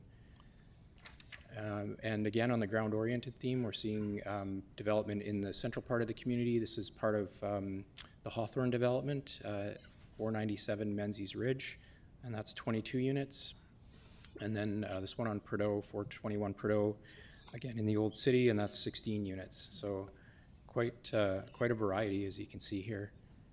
I'll just touch on a couple others that have been approved in development permit this year. So this another ground-oriented project, Lindley Valley Drive, and that's 15 units. And then Hanson Road, quite a significant development off Bowen Road, Bowen and East Wellington area, and that's 49 units. This is phase one. There will be more to come in an apartment format in a subsequent phase, but phase one is 49 ground-oriented units in the central part of the community. And now I'm just going to touch quickly on some development permits that are under review right now. So those are projects that you'll see coming forward, some of which will come forward through council for approval, some may be approved through delegated authority, and just a flavor of things to come. This is a property that's familiar to council. It was actually the home of a proposed tower previously. It was proposed as a 24-story tower with 109 units previously. It's come back in a different form. It's proposed as 154 units in 3 buildings at 77 Chapel. So that's in the downtown, and so 154 units. Again, a significant project in the downtown. And more on the ground-oriented format, so 2229 Boxwood. That's near the Midtown Gateway, central in the city, and response to that demand for ground-oriented, and you'll see quite a bit of investment in that area in the coming months and years here for sure. That's quite a growing area. Another couple of interesting projects, sort of central town, and 21 units at 1641 Bowen, and 41 units at 2103 Bowen. And 6985 Island Highway North, that's another 149 units right at the north end of town. That's phase 2 of North Grove, if you're familiar with it. It's behind Michael's. Phase 1 is behind Michael's. It's 3 buildings, which was 151 units in 3 buildings. This is another 149 units in 2 buildings, and it'll be a rental development. And then some more on the industrial side, and this is in South Nanaimo on 10th Street. And this is 2 industrial buildings. And I'm going to quickly touch on a couple of rezoning applications that were approved, and then follow from there with some that are in the stream right now. So this is Midtown Gateway, and that address, sorry, I've got wrong, is changed through subdivision. So I've got it as 2254 Bowen Road. It's actually 2230 Boxwood Road now. And that's part of the Midtown Gateway development, which is a mixed-use development on, as the name suggests, Midtown Gateway on a key gateway into downtown Northfield and Bowen, and a significant project that we're looking forward to seeing develop. And another ground-oriented form development on Metro Drive, 5915 Metro Drive. And this is one that I wanted to highlight too. There's a few developments happening on Metro Drive. This one's in for development permit. There's another one, sorry, this one's in for rezoning. There was another one that I touch on coming up that's, this one's been approved for rezoning. Sorry, there's another one that's under review for rezoning. And those are investments in Metro Drive, which we're seeing quite a bit of interest in. Obviously, council's made a significant investment in the Complete Street. Metro Drive, you're seeing phase 2 of the Complete Street building out, and we're definitely seeing that attracting development and interest, and folks wanting to take advantage of that public infrastructure investment. So that's really exciting to see. Sorry, that was 28 units proposed there. Those are conceptual too, I should say. Those are through rezoning. So there's work to do narrowing down, refining what it will be through development permit, but that's proposed as 28 units. Now I'm going to touch on a couple significant projects in process here. You're familiar with One Terminal Avenue.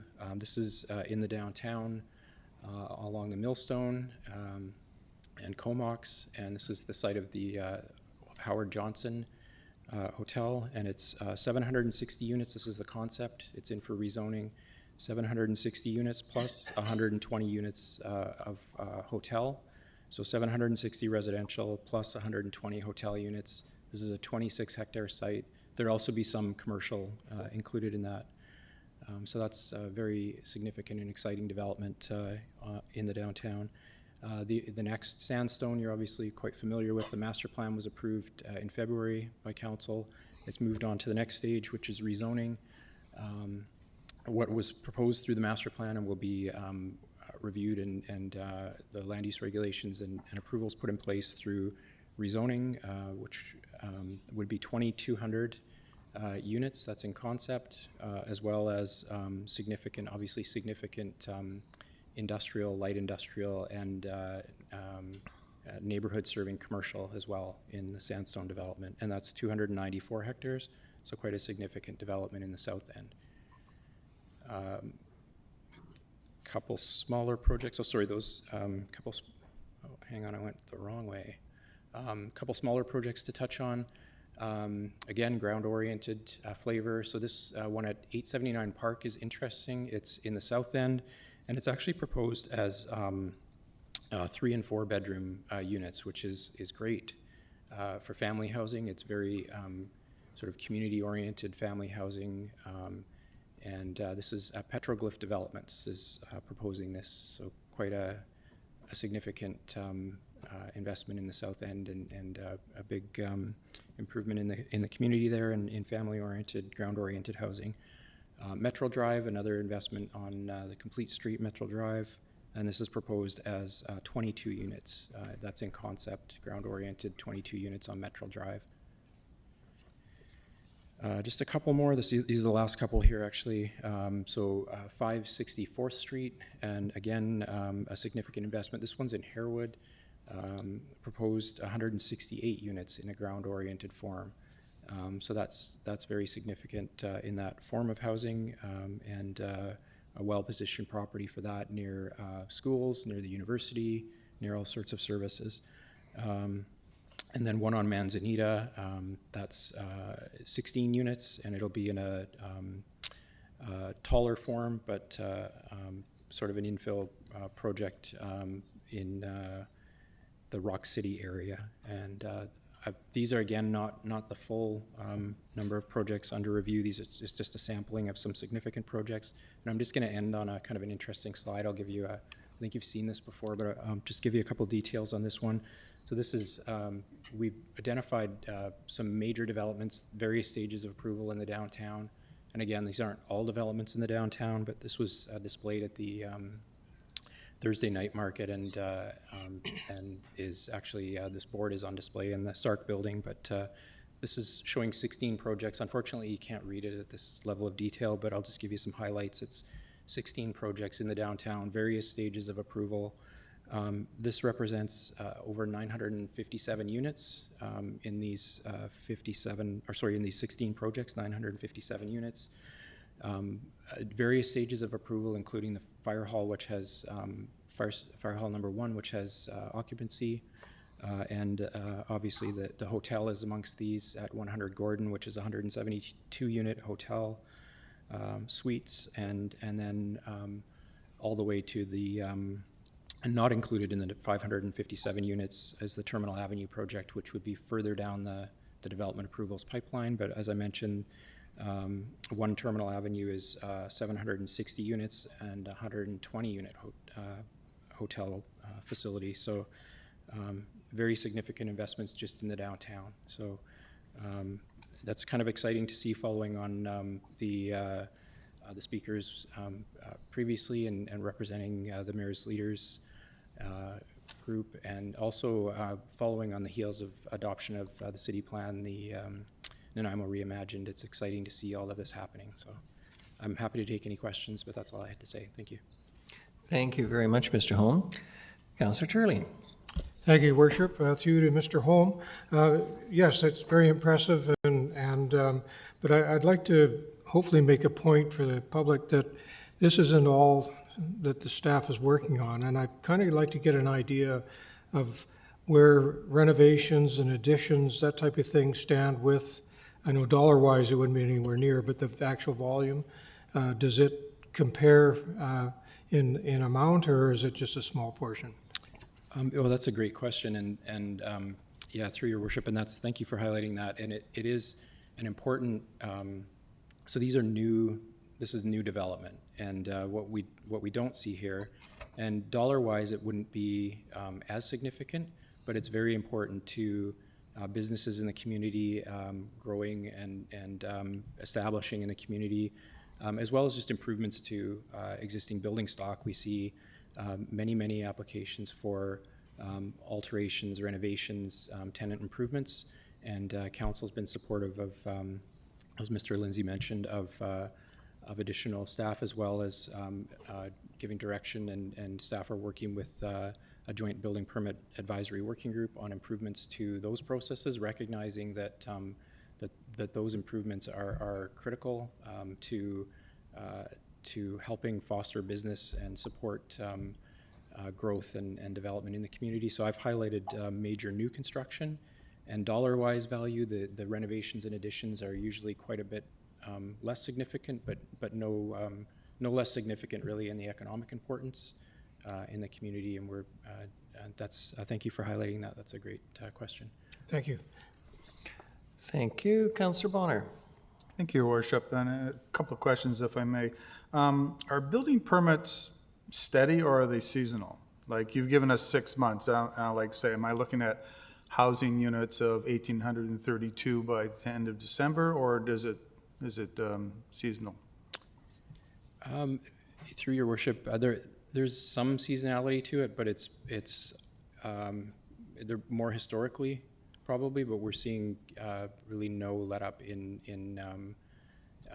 no variation, especially with the major projects. They're significant investments that take years to plan and finance and develop. On the residential side, you will see some more seasonality as subdivisions often, there's a seasonal aspect to new lots coming on. They have to time the subdivision works so that they can complete the paving and whatnot during the paving season. You'll see many of the bigger projects, they carry on all through the year, as do the single family buildings that are under construction, but the actual subdivision works, you'll see much of that gets completed through March through October, November, sometimes into November, depending on the extent of the paving season. I hope that answers your question. Thanks. And when you're talking about individual units, you mentioned that the hotel rooms are included, I think. And I guess the question is why? Yeah, that's a good question. Through Your Worship, they traditionally haven't been a significant part of or component of what we report as residential units. That's just the way we've reported them. I'm not sure if that's related to. We do report to Statistics Canada as well. I'm not sure if they've asked for that breakdown. It's not typically a significant part of component of the residential units. As you saw in 2019, there were a couple of significant hotel projects that definitely added to that quite significantly. Usually it's not the case. So, that's why we pulled out the multi and single residential separately this year for you in the mid-year review, and we'll do that going forward. Okay. And I guess the question that some other people are asking, or at least asking me, how is our timing doing on these building permits? I know that we're working right now on renovation permits, but how are we doing? Is things improving? Well, I would say, through Your Worship, I'd say it depends on the permit type. On the single family, I can say that we're at 3 weeks right now for a single family permit. Our target is 4, so 4 to 6 is considered quite good. We're at 3 weeks, so that's quite good. Obviously, we're seeing smaller volume, and I'd say we're holding steady on the major projects, and we're seeing improvements on the tenant improvements. Okay, thank you. Very good. No further questions that I can see from Mr. Holm. Thank you so very much. Thank you. You're welcome. Much appreciated. We are at 9 o'clock, Ms. Gurry, so I'm going to suggest we take the break. Convene at 9:10.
This is the 2018 redux of the lighting at Nanaimo's historic bastion. I've had the pleasure of being part of the relighting project on this amazing building in downtown Nanaimo.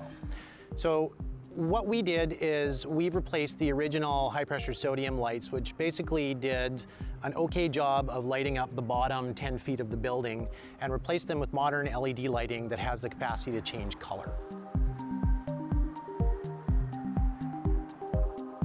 We can run through a number of different colors that we have pre-programmed here in a pink, a purple, a green. Probably my favorite on here is Rainbow Chase for Pride Week. It'll actually run all the way around the building all the time. With this new technology, organizations can now request that the bastion be lit to promote their cause by going to the City Nanaimo website and following the instructions. Go to Your Government, Bastion Lighting Requests,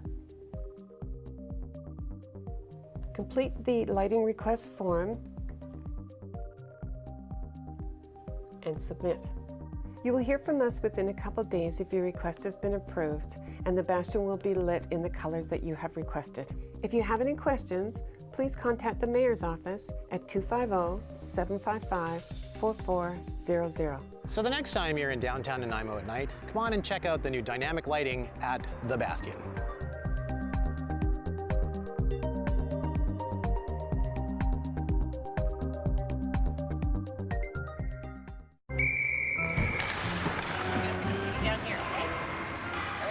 Oh, hey, Tiana. Hey. This sure is the coldest rink in town. Thank you. Oh, yeah, buddy! Nice save, James! Wow, your goalie is keeping you guys in the game. Cheers. Oh, man, that's hot. Sorry, that's the way I like it. Oh. Go, go, go, go, go,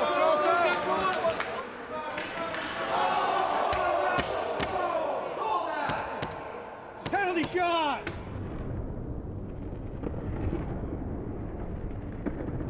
Scalds from hot drinks are a leading cause of hospitalization for children under 5. 2 minutes, stand in the front, unsportsmanlike conduct. Hot tea and coffee will cause serious burns to a child in less than a second. Got a kid? Use the lid.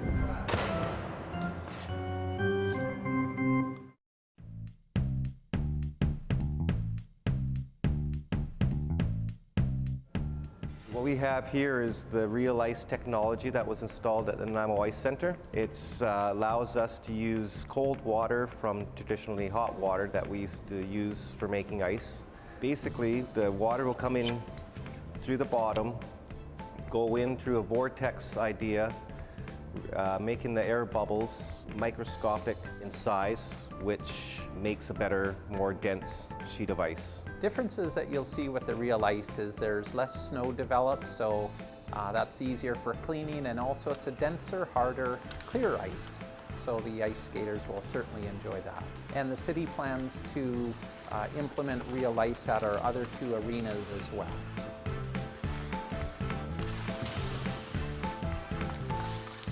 Some of the other efficiencies we've implemented in this facility are LED lights in some areas, and we've also, in the last few years, installed a higher efficiency refrigeration system, which lowers our energy costs. Both Zambonis at our facility are now electrically operated, so there's no harmful emissions, and they're very quiet as well.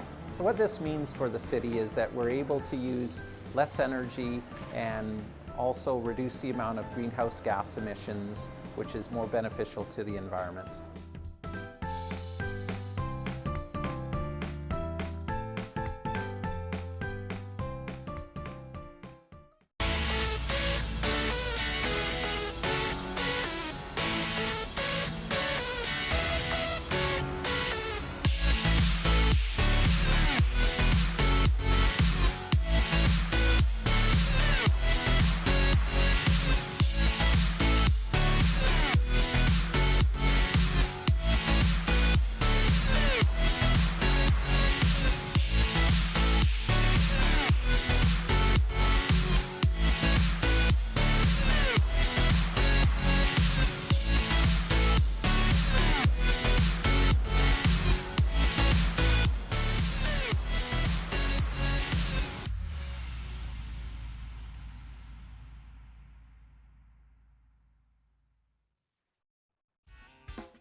Welcome to the city's South Fork Water Treatment Plant. This is where we take water that we would collect in our lakes and rivers, pipe it, we filter it and treat it before we send it off to the city's distribution system in your taps. This facility actually does a better job than most home filtration systems. The water that comes into your home that you use every day, that you bathe in every day, that you wash your clothes in every day, is cleaner than anything you can get anywhere. Here you see filtration in action. It's kind of like watching paint dry. There's nothing to really see. But if you look in the tank, you'll see the froth on the top. That's dissolved organic matter, and when we aerate the tank, that froths up, and that's why that's up there. We take all the little particles, all the organic matter, any insects or bugs that might be in the water, and pathogens that we're trying to filter out, they're all gone. We filter the water using a series of membranes. So what we're looking at here is a membrane filtration module. So when I talk about the membranes filtering the water, this is what we're filtering the water with. And while you might think that the water flows through like the baleen of a whale, it's not true. These are hollow fiber membranes. So each of these little tiny strands are hollow, just like a shoelace. And the membrane is wrapped around the outside of these tiny little hollow fibers. So these sit in a bath of water, raw water, and then we pull the water through the wall of the straw or the shoelace, and then it travels along and it collects in this vessel at the end here. And this hole at the end is where we pull the water out. And the membranes are like an almost impermeable waterproof layer that we pull the water through. So now we're just left with clean, pure drinking water. Take care.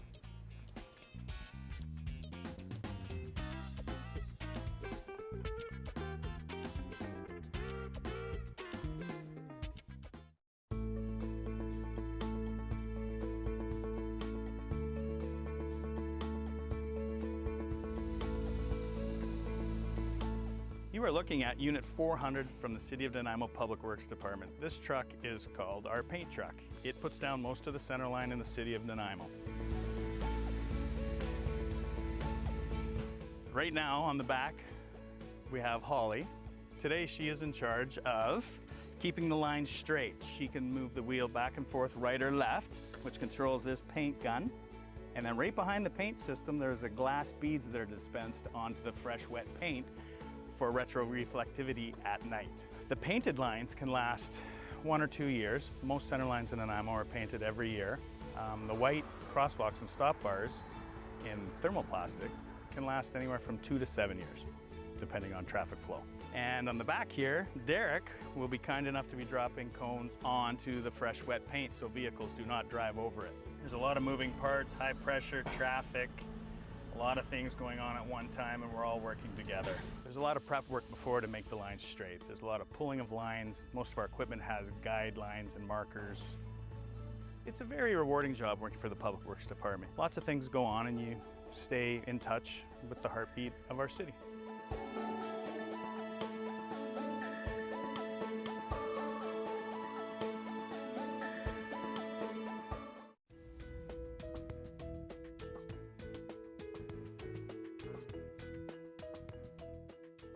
We're here today to make a couple street names. There was some vandalism in town, and we're just going to make replacements. And the roads today we're doing are Dundas Street and Bruce Avenue.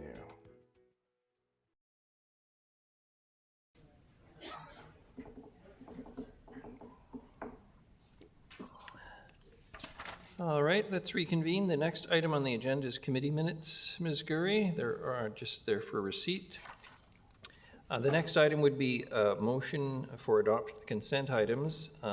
What I'm going to ask, however, is, given that we do have a delegation here tonight on item 12A, if we could perhaps, with council's approval, hear that matter first, and then we'll return to the motion for adoption of consent items. And I do note, for the record, we have no delegations unrelated to agenda items. So if that is agreeable, and it appears to be, I'd ask Mr. Sims to report on the parking bylaw exemption, please. Thank you, Your Worship, and good evening, Council. Mr. Rose and Mr. LaBerge are here as well to just give a brief overview of the report, but the intent of the report before you this evening is just really to address Council's direction from its June 20th meeting of this year for more fulsome information on options for around parking and enforcement. So for the past number of years, parking enforcement and management has been split between both engineering and our traffic and transportation group. So this is why Mr. LaBerge and Mr. Rose will be here. So they'll provide that brief overview and are here to answer any questions. Thank you. Thank you very much. Mr. Rose, please, good evening. And Mr. LaBerge, it's the dynamic duo. Good evening. So we are back tonight to follow up on the discussion we had on the 20th and provide some more information for Council's consideration.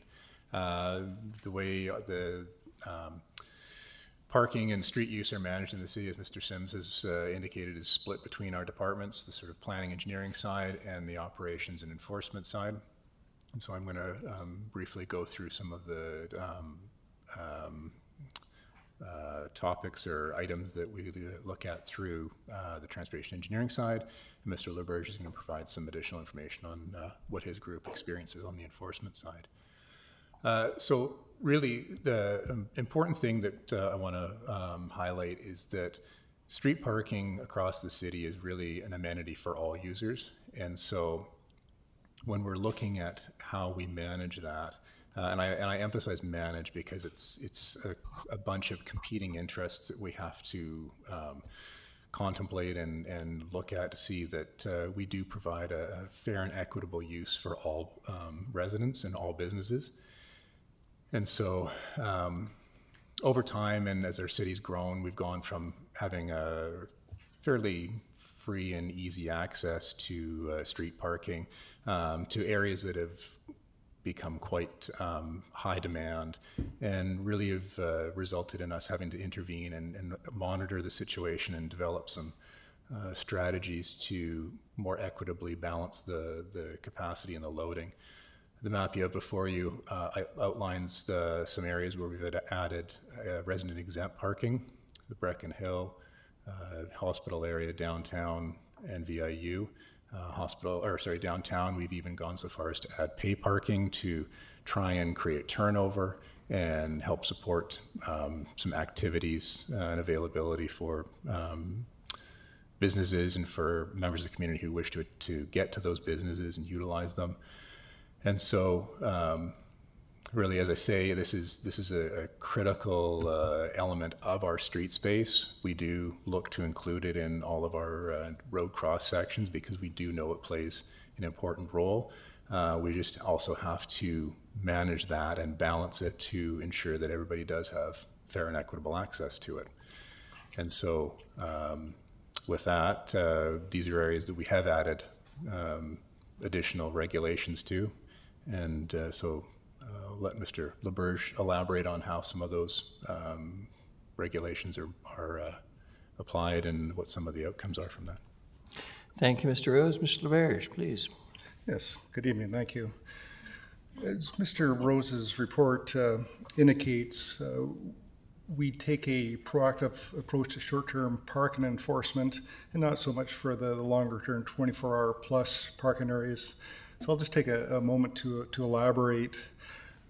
Our enforcement proactively occurs in areas where we have significant parking congestion. That's typically our downtown core between Milton Street down to the water, the hospital area, the Brecken area around the ferry terminals and the boat ramp, and then lastly around VIU and the sports facilities. And the proactive enforcement down there is either done by foot in the commercial areas or more typically by license plate recognition vehicles. This takes a circuit through all the areas I described. It takes about 2 hours and 20 minutes to circuit the entire route. And basically what happens is it's a car equipped with cameras and a computer, and it photographs the positions of all the vehicles in those areas and records the license plates. When it passes around again, it has the 2 and 4 hour parking zones programmed into it, and it'll flag any of the vehicles that haven't moved in the required amount of time. There are exceptions in a lot of these areas for resident exempt. The residents that have these permits can park up to 24 hours, notwithstanding the 2 and 4 hour posted time limitations in those areas. And this is where the LPR technology doesn't quite work for the longer term parking. The data held in these computers is only held for 24 hours. This was a requirement of the Privacy Commissioner that it be purged within 24 hours. So when we have overtime violations of more than 24 hours, we can't use license plate recognition. And at that point, it substantially becomes a complaint-driven process. And this most often is residents that are frustrated by the lack of turnover on the street caused by other residents that are parking long term. So it requires that we send enforcement officers out, we chalk the tires, we photograph, and then we start timing from the point that those steps are taken, not from when the vehicle was first parked, but when we chalk the tires. So it's important for council to understand in these situations, if the vehicle hasn't moved in a couple of days and we get a complaint, it's going to be a minimum of 24 hours before we can actually provide a enforcement response. So we're often looking at 3 or 4 days before these things are resolved. I just want to take a moment to explain that the complaints that we receive in enforcement are starting to increase in the neighborhoods that are densifying, and most specifically in the new subdivisions that have smaller lots and many secondary suites, less curb space by the nature of the roads. We find that there's tremendous competition for the on-street parking, and it in some neighborhoods causes a fair bit of conflict among neighbors. A lot of residents seem to claim proprietary right to the space in front of the residents, and they get frustrated when the folks in the basement suite across the street park in front of their house, and as they go to pull out, another person from the suite goes to take the spot that was last occupied, and it just becomes this kind of competitive pole position we find in some of these neighborhoods. For a quick context, and I think Mr. Rose indicated in the report, in 2021, we had 850 total complaints for parking in the city, and about 270 of them involved these types of situations.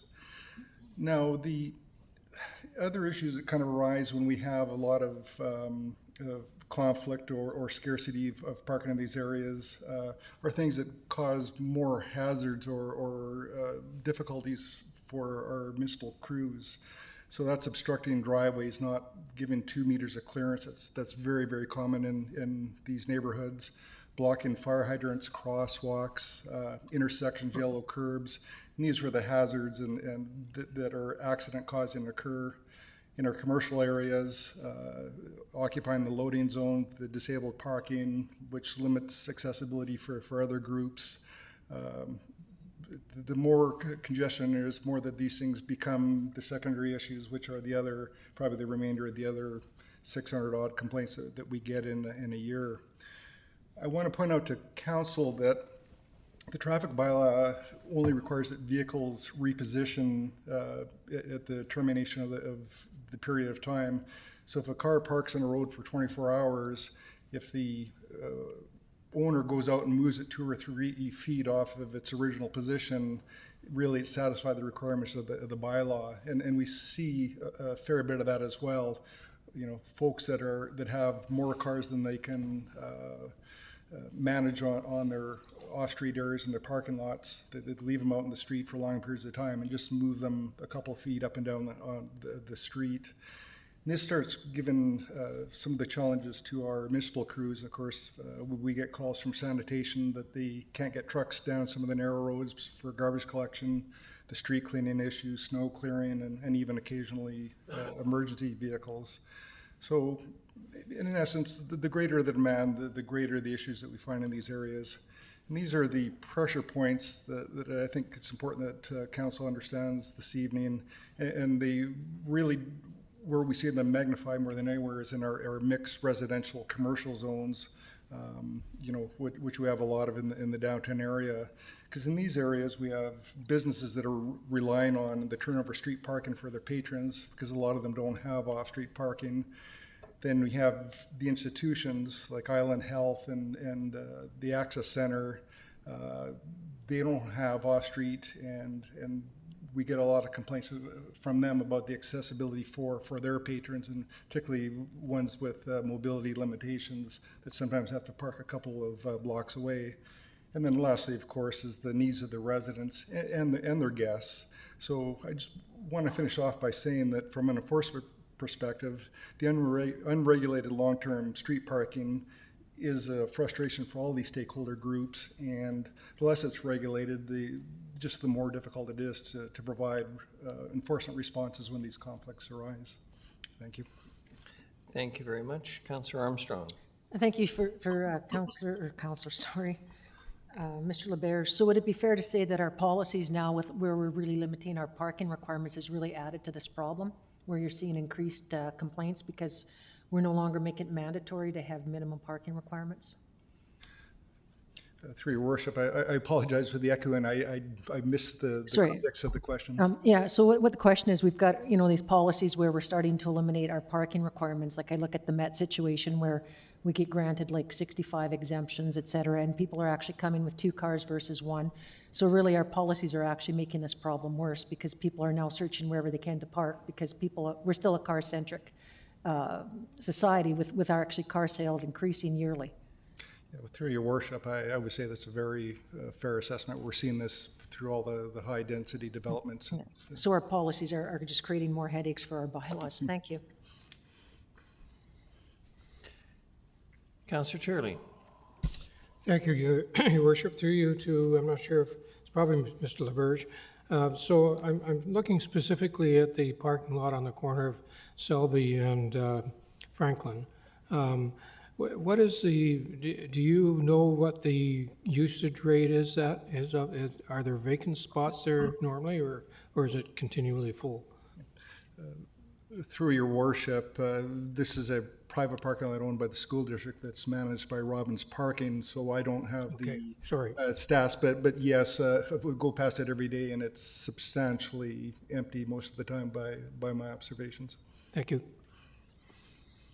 Any further questions for staff before we go to the delegation? Councillor Armstrong? Yeah, one more. When I was looking at all the options, is there an option that we could look at where residents that have mobility issues, which many of the people that are going to speak today are seniors, or they can't get out because of, like again, mobility issues, sickness or whatever, that they can possibly get exemption for that for a 2-week period instead of a full month? Because I think most people could reasonably move within a 2-week period, but to move daily for some people is very difficult because a lot of our seniors do have the mobility issues. Or, when you talk about parking on the Selby Street, a lot are scared, to park there in darkness. And they got to walk. The sidewalk's not level there. So there's a lot of issues there. So I'm just wondering if those are possible options that were explored for residents, whether it be a week, 2 weeks. Mr. Rose. Through your worship, I believe that option 3 was sort of where we started to delve into that and identify some potential selection criteria. And as we started to get into it, we really realized that this is a big discussion, and it would require a more thorough community engagement because we felt that there are a lot of different permutations that need to be talked through and need to be discussed, and so that's sort of where we tried to outline option 3 is let's go through a process, let's identify what this criteria could look like, and then make a decision based on that. Thank you. Councillor Bonner. Thank you, Worship. I didn't see in any of the options, I'm not sure how to explain. When we first got elected, one of the things that I didn't know about is that we get free parking downtown, which means that they take our license plate number and they put it into a database, and I park my car and I can leave it there and they don't get a ticket. Is that an option for here? Because I'm guessing it goes into some database somewhere and it's just the license plate number. Don't use it much, I usually come down my bike. But anyway, the concept here is could we just count the number of parking spaces in front of the building, find out how many cars exist in the building from the owners, and then, okay, that many people can use the street will put their license plate into this database and you just won't get a ticket. Worship, I think one of the points of the report, and Mr. Rose hadn't had an opportunity yet to address this graphic, and he may wish to do so, but one of the main challenges that we have is this balancing of use of the street. And it's you know, the city ratepayers invest significant amount of money into the asphalt asset, the roads. It's not necessarily only just for parking, for people to be able to park in front of their own residence. Although a lot of us feel that that's how it should be. So in this particular block, as Mr. Rose and Mr. LaBerge pointed out, there's competing uses. So residents may wish to park on the street or may need to park on the street because there's no other availability. But there's a hotel, there's a daycare, there's the BC Access Center, all of which need sort of frequent turnout. So it's not that we can't come up with a mechanism on how to enforce a particular area, it's that there's always competing interests. And at this point, until, as noted in the recommendation, until there's really this really large, fulsome discussion, because parking is very much a sensitive issue with the public, until there's that opportunity for a really large, fulsome discussion, the current approach is managing the use as best as it can. It doesn't check everybody's box all the time, but it's a balanced approach at this point in time. And I look forward to that conversation because I've asked about it a few times in terms of how do we manage parking on our street, especially for places that don't have driveways, that sort of thing. But I thought that this would be a short-term solution until that conversation happens. And you can even block off certain areas, like you can't park in front of the daycare, you can't park in front of the Service Canada. Hotel people, I mean, sometimes they come with cars, sometimes they just come by whatever and they just get a cab here. So that's less of an issue, and they've got the loading zone as well, I think, or don't have it. So I just think there could be a way to help some people on the street in some of the areas without having to get out and move their cars, especially considering the people that we're trying to help here aren't the ones that can run out in the middle of the night and move a car, right? So that's my concern here. And I guess we're going to hear from delegation, so I can get onto this later. Councillor Himmons. Thank you, Your Worship. So I actually really liked option 3, and I think one of the reasons I liked it is I felt it pushed it back to our Akaya committee that's also, was in the past wrestling with our LEAP program, so how to support residents who don't have the same access to resources with city amenities, et cetera, et cetera.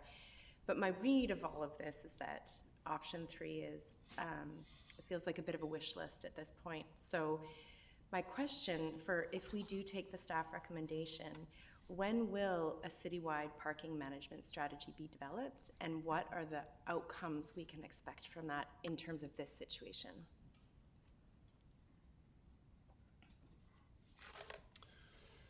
Through your worship. I can't remember if it's explicitly itemized, but I believe it's already in the discussion for the implementation component of, I think it's phase 4 of Reimagine. So it would be in the fairly short term.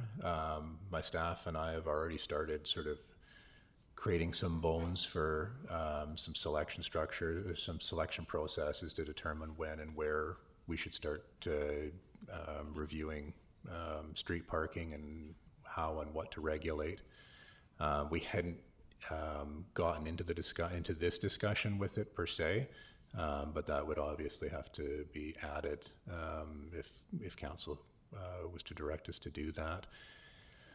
So it would likely take, I think the hospital area study took close to a year to complete, so it's likely it would be on point with that. I mean, we've got a lot of good information already based on previous locations, so I would say it would take the better part of next year to complete. Okay.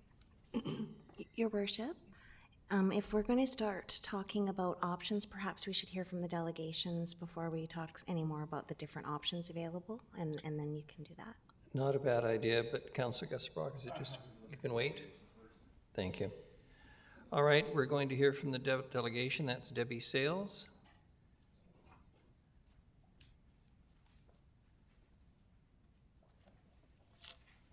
Good evening, Ms. Sales. When you get to the mic, if you can give us your name and address, and then you'll have 5 minutes, and at 4 minutes, I'll give you a signal to let you know you have a minute left. Thank you. I don't think I'm going to take 5 minutes, but thank you. My name is Debbie Sales, and I live at 77 Mill Street, and that address, I believe, was mentioned at the last meeting. This is a new apartment building, and there's 57 apartments in that building. There is a total of 17 parking spaces. 15 are for residents. Apparently somebody decided that because we're seniors, we don't need to be driving anymore. We should take the bus. I'm sorry, but to me, my car is freedom. I can get into my car, I can go wherever I want, whenever I want. I don't know if many of you have taken the bus, but I think you need to have a university degree to try to figure out the schedule. I had to take the bus on the 29th of December last year. I had an appointment for my COVID vaccine up at Northtown Center. The snow was up over half the tires in my car, and I couldn't get out, so I had to take the bus. And it took me 3 hours to get from my home to Northtown Center, get my shot, and back again. If I had taken my car, I would have been 45 minutes, and I could have got some groceries or whatever else I needed. Thanks to Mr. Rose, we've been able to get a few more parking spots along Mill Street, so we're now able to park on both sides of the road. That has made a world of difference. However, there's been people in my apartment building who have been getting tickets because they're parking for more than 24 hours. And as it's been mentioned, I said we're seniors. There's some of these people that are parked along the road. They have the disability sign in their windshield. It's a little more difficult for them to get out. I thank the Lord that so far I don't have to worry about that. But there's been times that I've had to park way down at the end of Mill Street near where you're going to be building one terminal. And I'm not going to go out at night by myself. It's too dangerous walking in the dark. So I would like to ask that you do something so that we don't have to worry about having to pay for tickets, having to move our car every day. That's extra wear and tear, and I think extra gas for the vehicle. I don't know how much gas it uses, but it does use a little bit, and with the price of gas, you know, it's rather high. I would just like to stop, you know, for now anyway, to see, can we stop with the tickets? I like it was Councillor Armstrong that had suggested 30 days last time, and I thought, wow, that sounds great. If a person can't move their vehicle in a month, maybe they should see about, those are the ones that shouldn't be getting having a car. But I would go to work, because I worked it was Samaritan House on Prideaux Street. It's a kilometer. It's too close for me to drive. And then so I would walk and I would ride my bike. So my car would be moved maybe once a week when I went to church or when I went to get groceries. But I'm up for a ticket because I'm not moving my car. So I just want to ask, please, can you do something about us not having to pay for those tickets? I don't know what they cost, but I'm very low income. I can't afford it, but I do appreciate my car. And I'm sure everybody on council who has a car feels the same way in regards to theirs. But that's all I have to say. Thank you. And I really appreciate you listening. I was going to say you've got a minute left if you want, but. Nope, I'm done. Very good, thank you. Any questions to the delegation? Councillor Armstrong? Thank you. What about if the requirement was once a week? Do you think that would be more reasonable? Yes, I do. I do. Definitely better than every 24 hours. Thank you. Thank you. I have a question for Mr. Lindsay. I suspect is probably the one to answer this. If I'm not mistaken, this building was approved with the limited number of parking spots in order to ensure that you had more housing units on that site, basically. Is that essentially the story?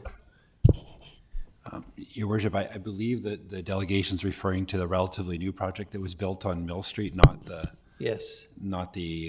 item or the property we're referring to in the report, which is Selby. So, but it is an example of both the type of applications we're getting. So you're absolutely correct. This was a BC housing funded project. They brought forward a traffic study with the rationale that in order to provide the number of units that they're proposing on site, that the parking that they would be providing would be more than adequate. So that was considered by council. But it is consistent with both, I would note, our general policy direction, especially in our town centers. We're moving away from on-site parking because the recognition that it adds to housing costs, and it removes the option for people who want to live in a more urban center and not have the additional cost of vehicles. There's absolutely, of course, that interim period where we're not there with a fully integrated bike and transit system like our plan envisions. So we have those growing pains in between. But the future policy direction right now anyways is moving towards more of reducing off-street parking requirements, which in turn puts more pressure on our limited parking on the roads, and especially in those areas where we're now making sure that our roadways are designed to fit others and everyone who uses our roads, and in some cases seeing a reduction in on-street parking. So, sorry, that was a bit of a long answer. Ms. Sales, you can sit down. Thank you. There's no questions from council for you. Appreciate your attendance tonight. We have a recommended motion, council.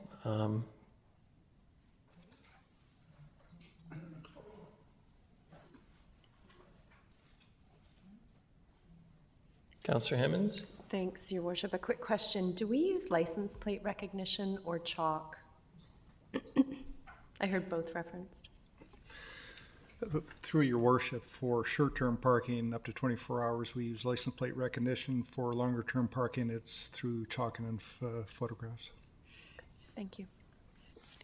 And just to be clear, Mr. LaBerge, I believe you said basically it's a complaint-driven process. That's what brings it to the attention of bylaws. And by the time the chalking, the recognition takes place and the chalking, et cetera, you're probably looking at 3 or 4 days that a vehicle could stay in the same spot, quote unquote, without fear of ticketing. Is that accurate? That's correct, Your Worship. Councillor Armstrong? Thank you. I won't make motion number 1, but I would make motion number 3, that council direct staff to prepare business case to create a managed bylaw exemption program for consideration as part of the 2023-2027 financial planning process. And included in that, I would like to see, like we mentioned, have to move it within 7 days, different options like that, so we could see what the impact is, because I think, as we heard from Mr. Lindsay and Mr. LaBerge, our policies are creating a lot of this issue. It's creating problems for the police when we're getting the neighborhood disputes, and they get quite violent over this. So I think it's something that needs to be addressed, because it's taking people away from, I know it's important to the people that are involved in this, but especially for the police, to have to go out on these calls can be very time consuming, and they escalate very fast. So that's my rationale for why I'd like to see that. Thank you. Thank you, Councillor Armstrong, for my assistance. You're kind of echoey tonight over there. Maybe my hearing's getting lost. But the motion, you're referring to the recommended motion as in option 3? Yeah, Your Worship, option 3 is on page 123 of your original agenda package, and it's up on the screen. Sorry, I'm looking at the recommended options. Yeah, so the recommended option was number 1, and Councillor Armstrong's moving number 3. And was it seconded? I'm sorry, I didn't hear that before she spoke. Okay. Discussion. Councillor Thorpe. Thank you, Your Worship. I admit I'm sitting here feeling quite frustrated at this whole topic. I think we as council consistently failed to recognize that Nanaimo is still an auto-centric city, and we have not dealt with that reality in terms of assigning parking exemptions and failing to provide enough parking in certain areas of the city. So I certainly sympathize with the citizens that have come out to express their views on this. But having said that, I cannot support the option that has been moved and seconded. We're talking about a cost of $100,000 off the top, plus $50,000 potentially at least a year beyond that, to do a study, to talk about identifying exemptions and so on. We're going to create a dog's breakfast throughout the city of having different rules for different people in different areas. And to me, consistency is important. Fairness across the board is important. And option one, which is continuing with the status quo, is not ideal because there is not enough parking, but at least it's fair to everybody. And that would be my recommended motion, and that's the one that I will be happy to move if we finish discussion on option three. But I think, as staff has pointed out, the demand for parking exceeds the supply. And if we try to keep resident A happy by allowing them to park for longer than 24 hours or longer than a week or 2 weeks or whatever we choose, it's just going to make citizen B feel more and more frustrated that they have nowhere to park for a longer period of time. It's also going to be harmful for businesses that need people with a continual changeover in traffic in front of their businesses. So I'm sorry, I understand the citizens and their frustration. I'm feeling the same way, but I can't support anything but maintaining the status quo, which is fair across the board right now. Thank you. Thank you, Councillor Thorpe. Councillor Hemmons. Thank you, Your Worship. As appealing as option three is, I can't see us supporting the implementation of a program, as Councillor Thorpe points out. It's going to cost us over $100,000 just to get it off the ground. It's less than 1% of our bylaw complaints that we get, 270 out of 4,800. So I recognize we have an issue, we have a problem. I hear Councillor Thorpe saying that we failed on the parking front, but I actually see it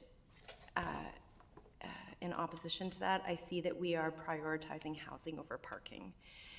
So acknowledging the frustrations that this causes residents, I can't see us going down the path of creating a program at this point, not in 2023. So I won't be supporting this. Thank you. Thank you, Councillor Armstrong. Thank you. I just wanted to take issue with one thing that Councillor Thorpe said. It's not a fair and equitable process, because for some buildings, we make them do the required parking, and for others, we don't. So I don't see that it's being a fair and equitable process, because some residents have to have, like if you have a Airbnb, you must have your off-site parking. If you have Airbnb, you must have off-site parking. So I don't believe it's a fair process at all. We created this issue. Those places were there, many of them, much before the commercial businesses came in, and we told the commercial businesses, don't worry about building parking because you can park on the streets. And as to Councillor Hemmons' point, you can't have both. You can do both. It's just going to cost a little bit more money, but you save a lot more money in the long run. Thank you. Councillor Gesselbrook. Thanks, Your Worship. Just a question to staff. Like, I can understand, you know, there's historical parking that's been there, and there's new development, and we're transitioning sort of use patterns and how development's going to work. And in that transition, it is a bit of a dog's breakfast.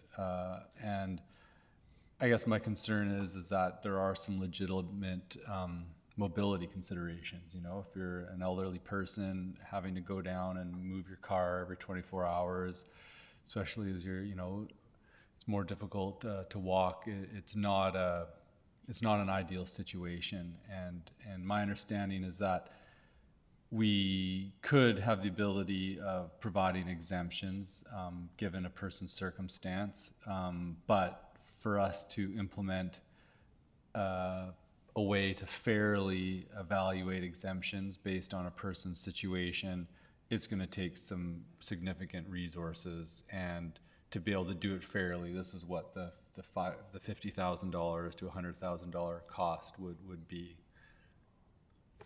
Is that a correct understanding? Through your worship, yes. In a nutshell, that's it. And the scope of the problem, I mean, as we densify and put more buildings in and build a sort of a more integrated community structure that we're trying to do, this problem of parking is going to be here until we, have a super dialed in transit system and everybody's shifted over to looking at different ways of getting their needs met.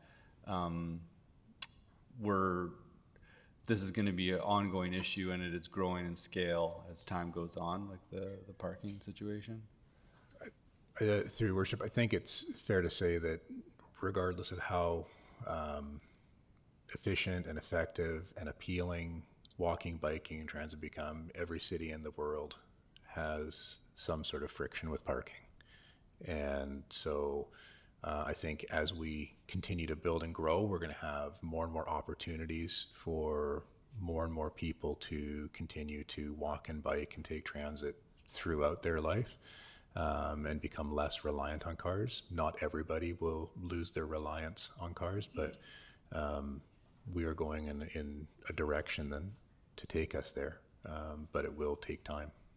Mm-hmm. And I guess from my standpoint, like, if this is going to be an issue, and especially as like there's a cohort that mobility is going to be an issue, and been used to having a vehicle and having that lifestyle, that it might be a worthwhile investment to put $50,000 to $100,000 in to get an exemption program dialed in.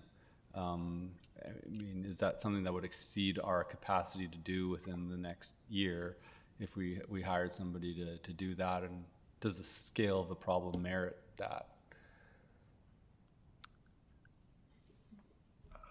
Through your worship, I think that if the funds were available, we could undertake the study. I think there's still a question of what staffing resources would be needed to manage it moving forward. I mean, we've discussed it, and we believe that it's likely 0.5 of an FTE. It could be 1. It could be more. It could create more demand for parking enforcement and monitoring. These are things that we haven't been able to rationalize at this point. So this is sort of our starting point. When we, if a study were undertaken and we got to the conclusion of it, that's when we'd be able to answer those questions.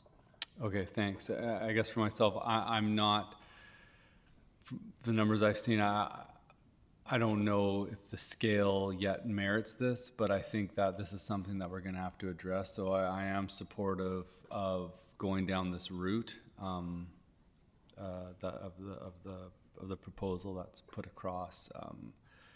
I'm not. Yeah. Thank you. Councillor Martman. Thank you. And through you, Your Worship. So, under this, a $50,000 study, can you help clarify what the study would be about? Because fitting criteria, etc., we already have templates such as the LEAP program for accessibility to our recreation.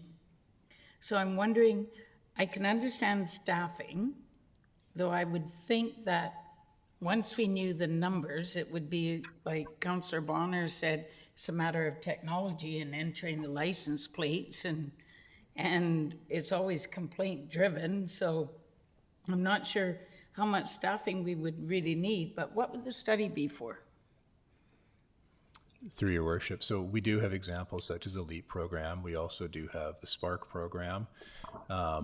Those are sort of very known and familiar processes, but it's unknown whether those actually meet the one or the other, if they would actually achieve the intended outcome as the community sees it. So we would have to layer on a public engagement component to that to understand the community's perspective on whether or not there's support for this investment. Okay, thank you.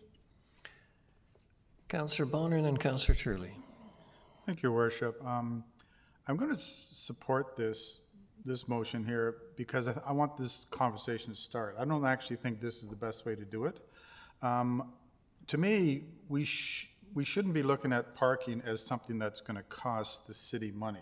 We should be making money off of it, just like every other city does. To me, what we need to do is have the conversation about registering cars to houses or buildings. And that if you have a driveway, you get one car for free and you get to park one car on the road for free. You want 3 cars, then it's $200 a year, and then you park on the road. So that is a more simpler and I think more equitable thing. If you want a whole bunch of cars, you pay for them because cars aren't a right, they're a privilege. And I do recognize that in our city that lots of people need cars, and we are nowhere near the position right now of our transit system or our active transportation system, but providing the services that many people need.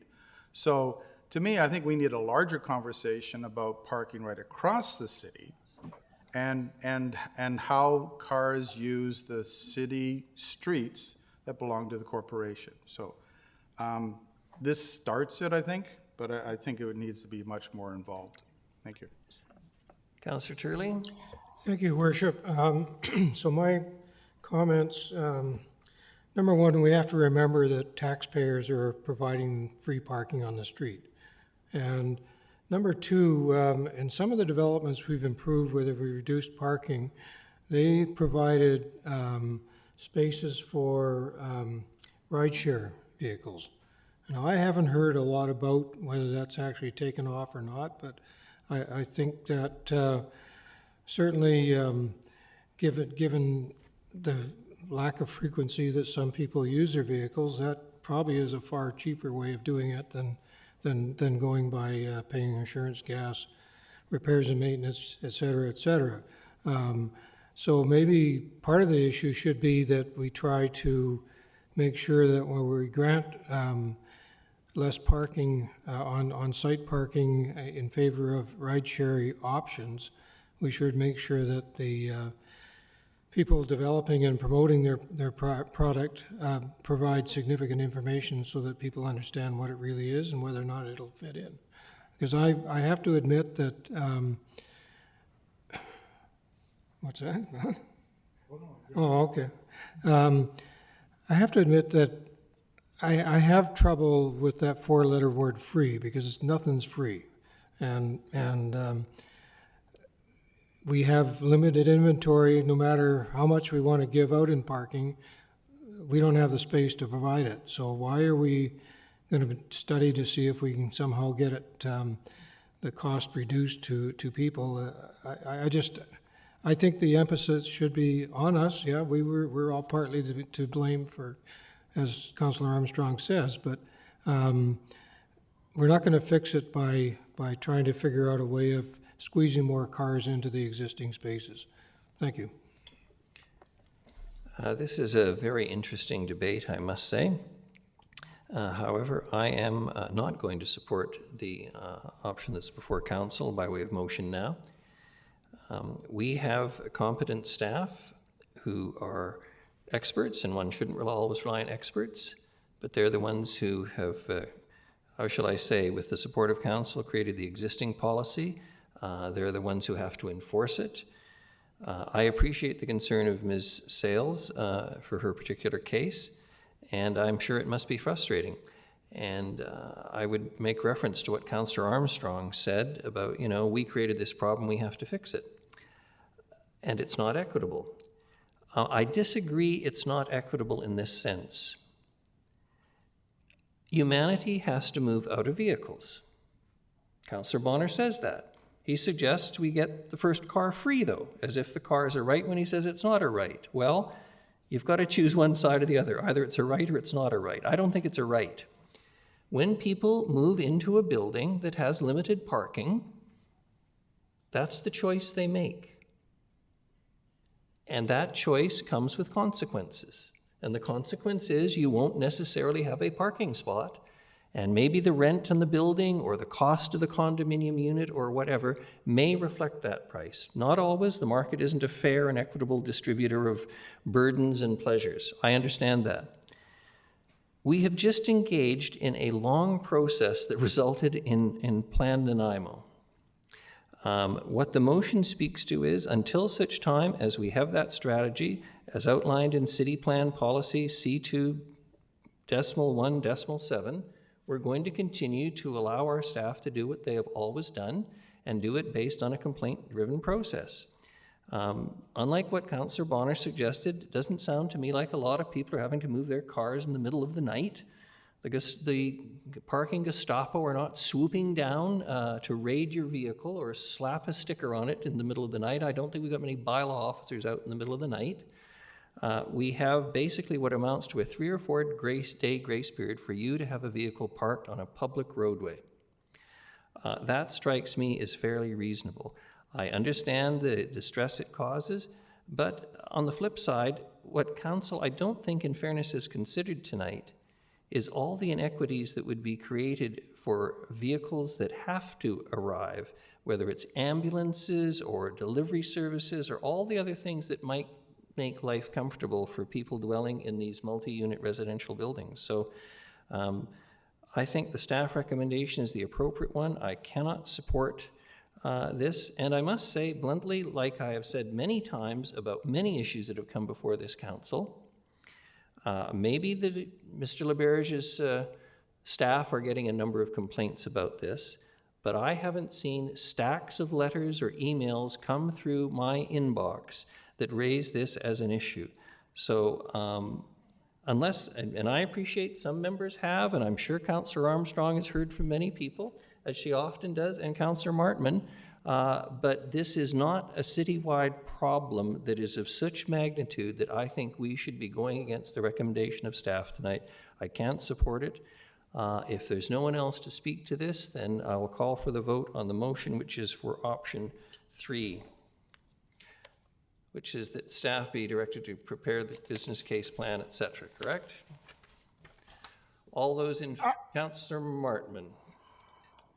I'm just needing to respond as to why I would support this, because I'm not sure of the final, but this is for consideration as part of the 23-27 financial planning process. It's strictly to prepare a business case.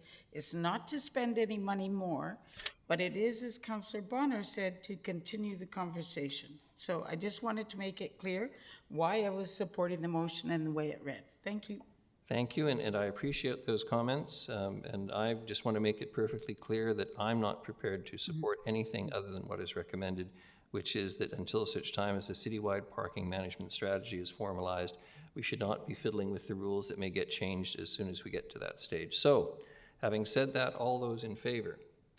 Councillors Armstrong and Martman and Gesselbrock and Bonner and Brown, and those opposed? Councillors Hemmons, Mayor Krogh, Councillor Thorpe, Councillor Turley. The motion passes. Thank you very much. We will now move back to the consent items. Item 10, I'm going to ask for a motion for adoption and have it seconded, and then ask for the approval of items as requested. I believe that Your Worship, no, we're going to have any items removed first, because I believe Councillor Brown wants to have 10A1 removed.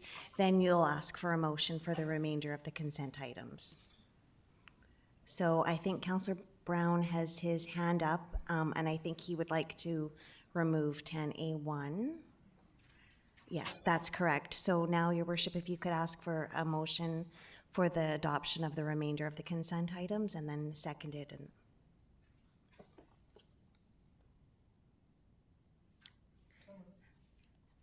Councillor Armstrong, seconded Councillor Bonner. so you're voting on the remainder of the consent items minus the one that's been removed then? I haven't heard a word from Councillor Brown yet, so. Oh, he gave me the go-ahead that he did wish that to be removed. I'm sorry, Your Worship, so he did. For such an articulate gentleman, I thought I'd see more than 2 thumbs up like Siskel and Ebert. I think he'll speak to it when we're finished the vote on the rest here. Thank you. All right, voting on the consent item, which is the remainder, which is Finance and Audit Committee meeting. All those in favor?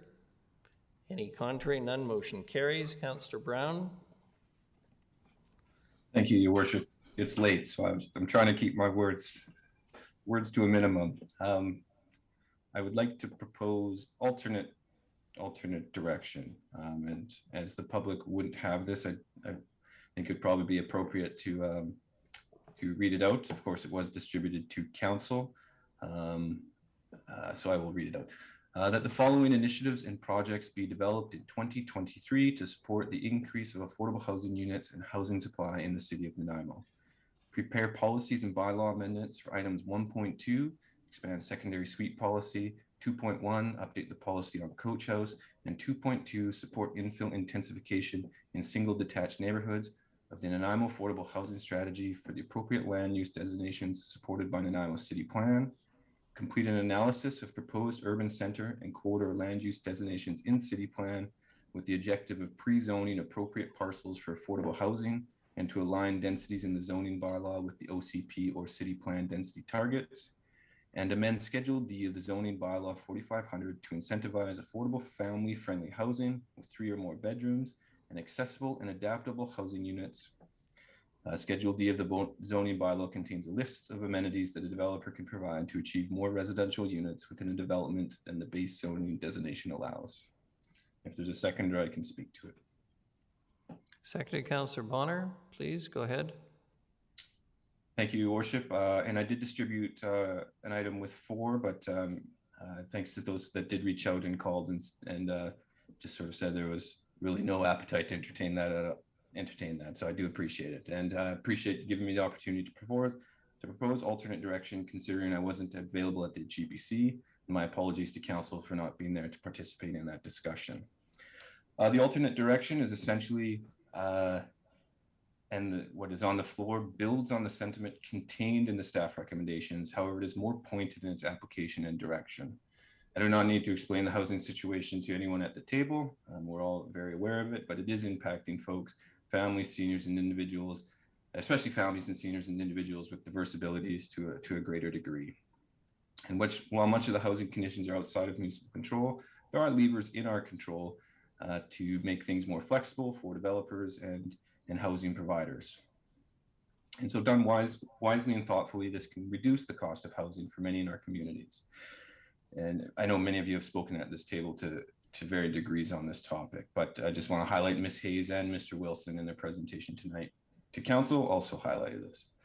So what is proposed here is best use practices or practices in place elsewhere.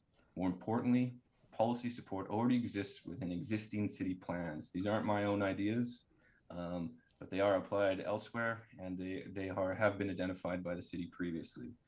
These plans were developed through extensive community engagement and build off previous smart decisions by the city. I can recently recall the pride of former Councillor Brennan about the secondary suite policy and championing that. That was an uphill battle, but now we take it for granted and we know the benefits it's brought to the city.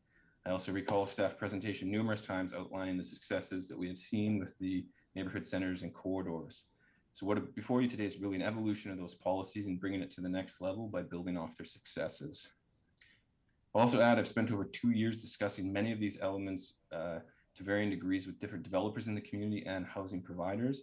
It's one of those odd situations where there's clear alignment of support between these groups for such changes. I think it's even more important with the increasing economic uncertainty that is creeping into all aspects of our lives.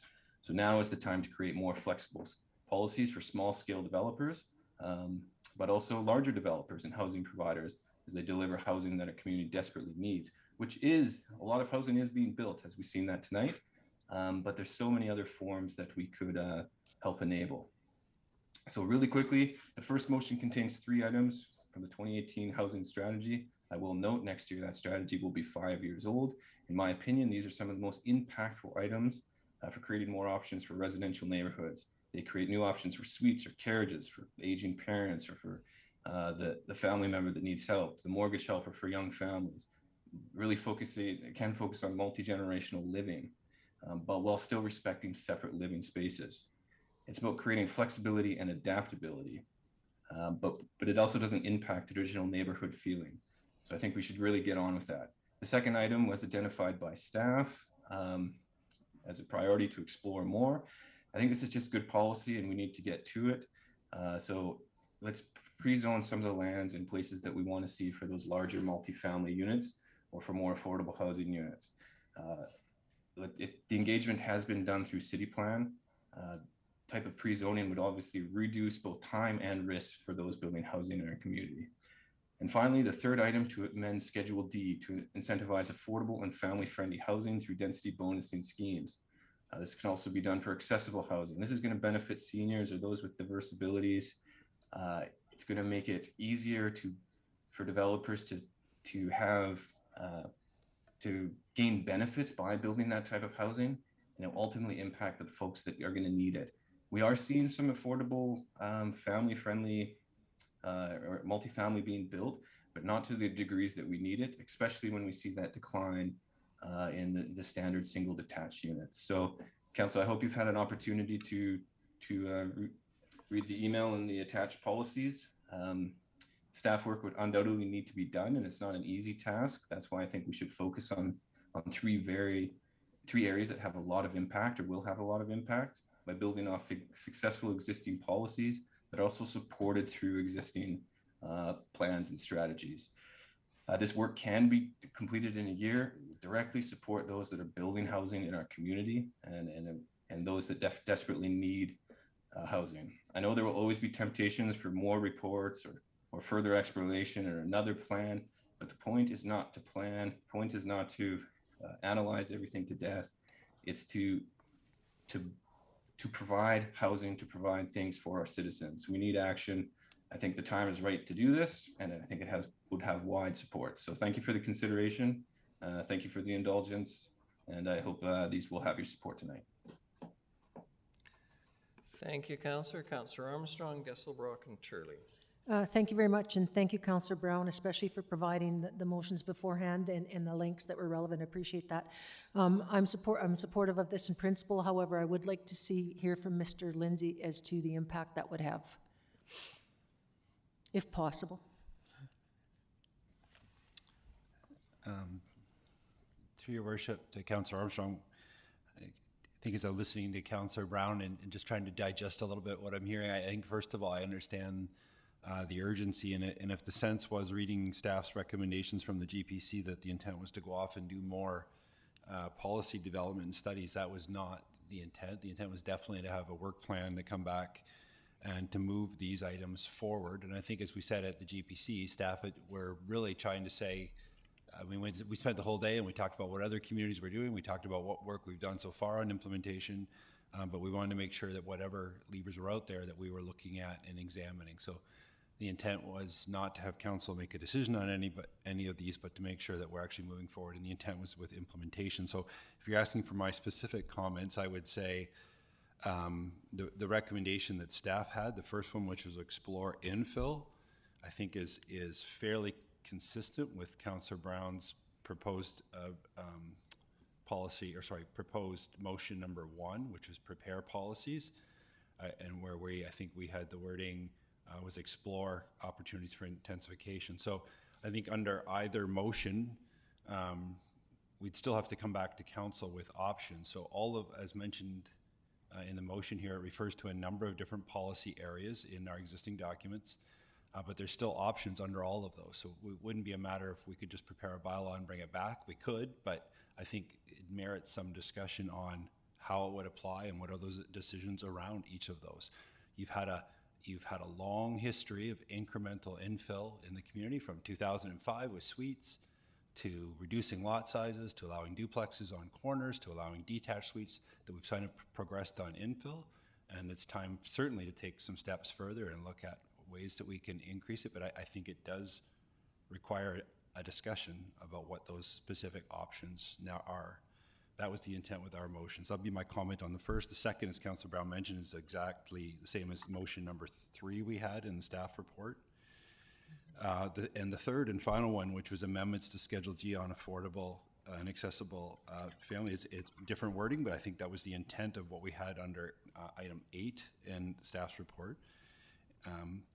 I would note that there was items, and that's a very specific, and I appreciate that direction, to focus in on Schedule D. I think what we were hoping to make sure we didn't leave any stone unturned is with policies 6 and 7 about looking at family-friendly housing and adaptable housing, is because we do think there's other levers there than just simply Schedule D. So example, is there an interest in having a rezoning policy that requires a percentage of adaptable or or family housing? Those are the kinds of things we're trying to answer right now. For example, is there an interest in amending a building bylaw to require a percentage of all new construction have a percentage of adaptable housing? That is an option. So we were trying not to preclude or close off any. If the focus of council is to focus just on Schedule D, then we'll gladly do that, and I appreciate that direction. And the other thing I would appreciate on just clarification and focusing on these three, if council passes that motion, then by default it means that we won't be doing 4 of the other things, which, to be clear, is to expand our education and awareness, that we won't be looking at expanding the delegation bylaw. Right now, staff are delegated up to 100 units and at a minimum a 50% ability to look at variances, up to 50%. So the motion would be not to look at that, not to consider a tenant relocation plan, which was part of the original plan, and not to, at this point, look at the opportunities that are now afforded council under the public hearing. So not to examine the opportunities to waive public hearings. But that's more of a question than a statement. I just want to be clear about, it's good to clear about what we're focusing on, but are we saying that we're not proceeding with these other items that were shown at the GPC? And I just would appreciate some direction from council on that. Thank you, Mr. Lindsay. Councillor Armstrong, anything further? No, it's fine for now, thanks. In order, Councillors Gesselbrock, Turley, and Thorpe. Thank you, Worship. I'm supportive of the adjusted direction. I think that you know, the intent of what is proposed is captured from the previous set of recommendations, but I think that just it's more pointed, focused, and action oriented to proceed with these items that I think that there's support for in our policy and that we can have success with by just moving forward to developing them. You know, the points raised by Mr. Lindsay around other items that we won't be addressing, I think that merits some discussion in terms of what staff capacity is. You know, if we can address these more pointed items and get them accomplished, can we do that at the same time by addressing the other things? That would be ideal for me, but I want to first move these items to make sure that we've got clear direction to staff to proceed with them, and then maybe we can have more discussion on maybe some other items that aren't captured in there. But I'd first like to move these and support them. Thank you. Councillor Turley. Thank you, Worship. I'm not sure, perhaps I've missed something in this discussion, but in the email that Councillor Brown sent, there was an item 4 that he changed to do with public hearing. Is that not included now or in this motion? Or so it's not, so it's just the first 3. Thank you. Councillor Thorpe. Oh, thank you, Your Worship. It's been a fun night so far, hasn't it? Yes, I wanted to ask about that point as well, Councillor Turley, because that was a 4th point or 4th bullet in Councillor Brown's change in direction here, or remove the default requirements for a public hearing. I'm glad he's backed away from that. You know, at the GPC on June 27th, I believe it was, we had a very fulsome discussion and thorough reports from our staff experts, our social planner that we have on staff, our manager of community planning that we have on staff. The minutes from their presentations, I just looked at, are over 7 pages.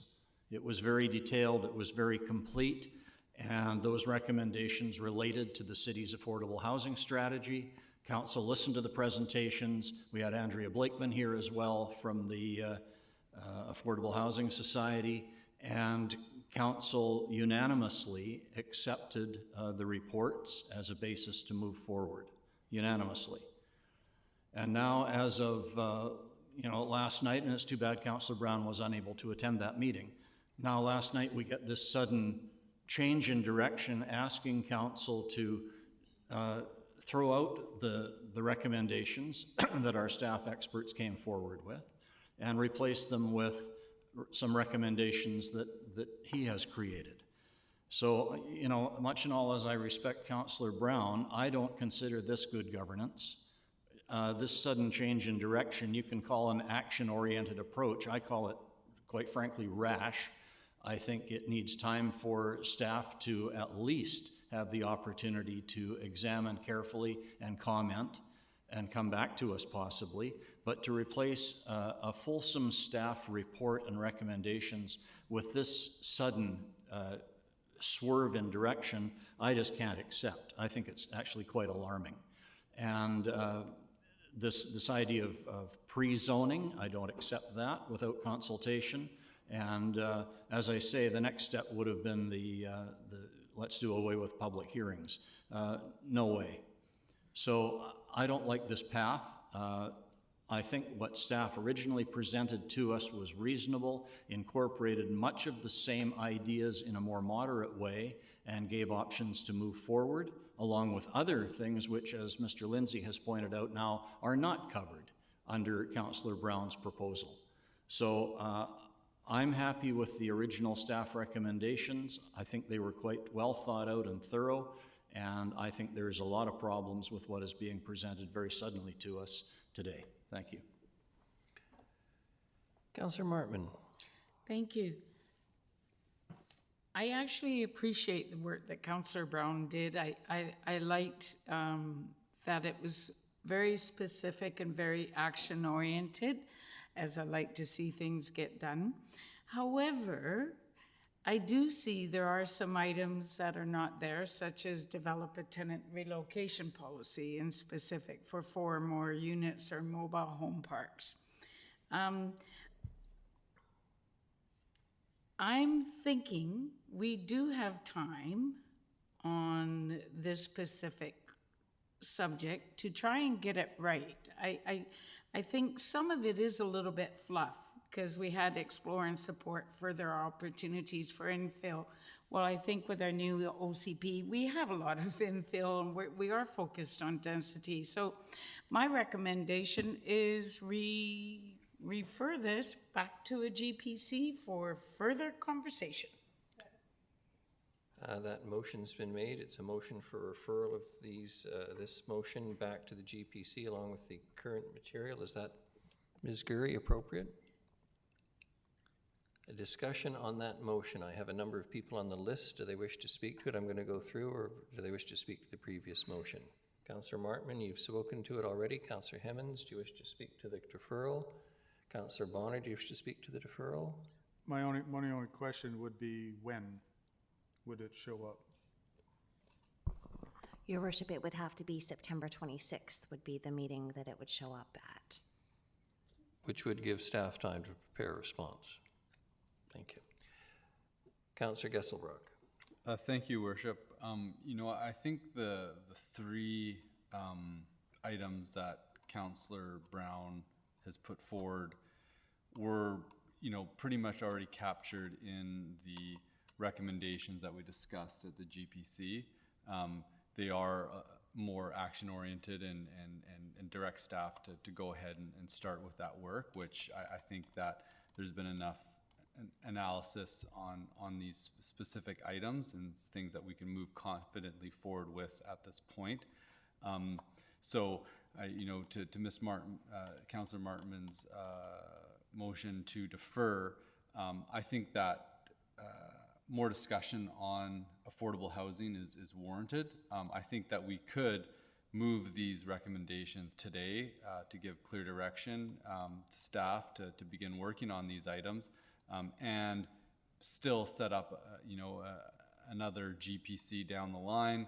It's not going to be till September 26th, which is, you know, right after I think the election time starts, which carries on a whole other raft of considerations, which is a little bit too far down the line for me. So I think that if we just move forward with these 3 items, and then if we wanted to have further discussion around the items that may not be captured in these motions, for example, the public hearing items and the tenant relocation, we can have that discussion in September. But I don't want to waste you know, 2 months, 3 months time of work on these items when we are in an affordability crisis, and there are things that we can move forward with now that will have beneficial impact on creating housing types for people that are much in need of it in a more expedient manner. Thank you.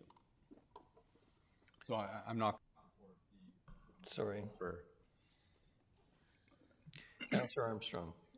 I'll support the motion for referral. I agree with the points raised by Director Brown, but I think in fairness to staff, they should have the opportunity to really look at them because they were given 1 day's notice. And I'd like to hear more from Mr. Lindsay and his team exactly the impact that would have. I do agree that I think most of it is captured in the original, but I like the action part too. I think it's done, but I would need to, I think in fairness again to staff that, and in terms of good governance, that they get the opportunity to respond. I mean, I sort of put him on the spot tonight without him having the opportunity to talk to his staff. So that's the reason I'll support deferral. Thank you very much. I will support the deferral as well. I have thought about this carefully, and I appreciate the thought that Councillor Brown brings to this and his background as a planner. However, as Councillor Thorpe has pointed out, we had a pretty fulsome discussion on this. We came to a unanimous recommendation to be brought forward to Council for approval from the GPC. I remember the sage words of one of our early advisors, George Cuff, who said, "First heard, deferred." Councillor Gesselbrock says we need to demonstrate some action and get on with this, but the very motion talks about, as if I'm not mistaken, that this would be, the following initiatives approach to be developed in 2023. So I guess I have to ask myself, what's the hurry if it's 2023 when we have the balance of the year to have staff come back to us the way they are directed by the motion from the GPC to tell us where they want to go. With respect to Councillor Gesselbrock demonstrating action, again, when the very motion contemplates that it's for 2023, you got to ask, what's the hurry? There is no hurry here. If this council wants to demonstrate action during election years, so be it, and I understand that, but it goes against the principles of good governance, in my view, which this council, regardless of whatever other criticisms we may endure from the public, has developed a reputation for good governance. This is not, with respect, in my view, the way to do it, not when it comes to something as crucial and fundamental to what our job is as a council, which is around the development and securing of housing for our citizens. So I'm going to support the deferral. I may well support exactly what Councillor Brown has proposed in due course, who wishes to speak to it, and I'm not ignoring him. And I'll give him the last word indeed, but I'm not seeing any need for a hurry here, and I'm not going to move ahead on something which I regard as important until such time as staff can at least comment. If they come back and say this is the best thing since sliced white bread, then we'll go for it full force. But until that happens, no, I'm going to support the deferral. Councillor Brown, you're going to get the last word tonight, I hope. Yeah, no worries. Thanks, Your Worship. Appreciate the discussion. I'm not going to support the deferral. I can appreciate why it's been put forward, and my reasons are this. I watched the GPC twice. I did have a call with Mr. Lindsay last week, and took 2 days to sort of think through what he said before putting email to council. I just simply do not agree with the staff assessment and the report, nor did I agree with the recommendations coming out of the GPC that were endorsed by the committee. I don't think that's bad governance. I think that's actually good governance. That's why we're here. And like I said, I think it's unfortunate I wasn't able to attend the meeting. I very much would have liked to and participated in the discussion then. To the point on timing, I would very much support that this work started yesterday. I do believe that we have focused on areas that have little return with respect to providing affordable housing and increasing the supply. I understand that's my opinion. Ultimately, the reason I'm voting against the referral is I believe staff put forward their position. I simply did not agree. I understand from Mr. Lindsay that maybe their intention was to get going with some of this stuff. I interpret motions very literally. When I see words like explore and consider, to me that is not do. And I think that is an appropriate interpretation. So I think we should always write what we mean. So I simply disagree. I have utmost respect for the recommendations put forward from staff. That is their job, to put forward their technical and professional opinion, just as ours is either to agree or disagree. So I appreciate whatever council decides here, again. But I would hope that if we do have additional discussion, that we make sure that we are focusing in on things that will actually provide relief for our citizens. Thank you. Thank you very much. The motion is to defer. All those in favor? Councillors Armstrong, Martman, Hemmons, Krogh, Thorpe, and Turley. Those opposed, Councillors Brown, Gesselbrock, and Bonner. The motion carries. Thank you very much. I appreciate the debate tonight. We are now on to item 12B, request for proposal results, Nanaimo Aquatic Center, 741 3rd Street. Great, thanks, Your Worship. I have a 20-minute PowerPoint for you. No. I won't do that to you. No, so... humor wins the day every time. So just a quick summary of what the staff report is about. We have 2 commercial tenants in the Nanaimo Aquatic Center. They've been there since 2001. We have the CBI physiotherapy services, and we have the Team Aquatic Supplies. Their leases expired during the pandemic. We came to council because of the uncertainty over the future of the building and the tenancy. Council granted a 1-year extension on the condition that we do a request for proposals to see if there's other interested parties in occupying those commercial spaces. We've done the RFP process. We had 2 responses, the 2 existing tenants, and we're seeking your approval to grant them a 10-year lease for each party. We've done the notice of disposition, and you're in a position to approve of those if you so choose. Thank you. Thank you very much, Councillor Turley. And then Councillor Turley's got a question before Councillor Bonner moves the motion. Yeah, I do. Thank you. Thank you, Your Worship, through you to Mr. Corson. My question is surrounding the GST, and my knowledge over the years has been there is that you collect GST from the purchaser, and then you remit the net GST, which means you can claim some GST you've paid on whatever it is that you've to keep the purchase price of the product, and I'm not sure how that works on the actual leasing situation, whether you can deduct GST off of what you remit for things like repair work, that type of thing. Am I off base there? Mr. Corson's deferring to Mr. Harding. Or is Mr. Sorry, Your Worship, Mr. Harding looked like he knew the answer, so I was... I'm sorry, Councillor Turner, I actually don't know the answer to that specific. Okay, well, I'm sure Ms. Mercer would know, but something you might want to check into. So, Councillor Bonner. I'll move the recommended motions. Thank you very much. Seconded Councillor Martman. Any discussion on this? Seeing none, all those in favor? Any opposed? None. Motion carries. The next is 12C, property disposition, 4104A West Wellesley Avenue. Mr. Corson. Yeah, thanks, Your Worship. Maybe if we could pull up attachment A, that'd be much appreciated. So this is a long-standing file that this council and other councils have been working on in the past. And this is regards to the Loudon Walkway, which was formerly known as Lake Road. Many of the properties along here had historical encroachments onto the road right away.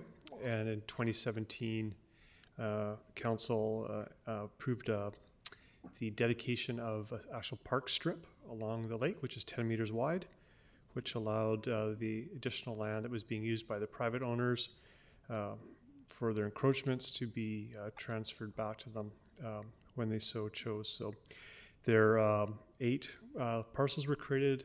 Council has now sold 5 of those back. This is would be the third last one to be transferred. If you go to attachment B, you can see the area in question. It's been used by the homeowner for several decades. It has a retaining wall, gardening on it, driveway, etc. This is surplus to the city's needs. It's not used by the public. The owner would be responsible for compensating the city for $109,000 and covering the costs.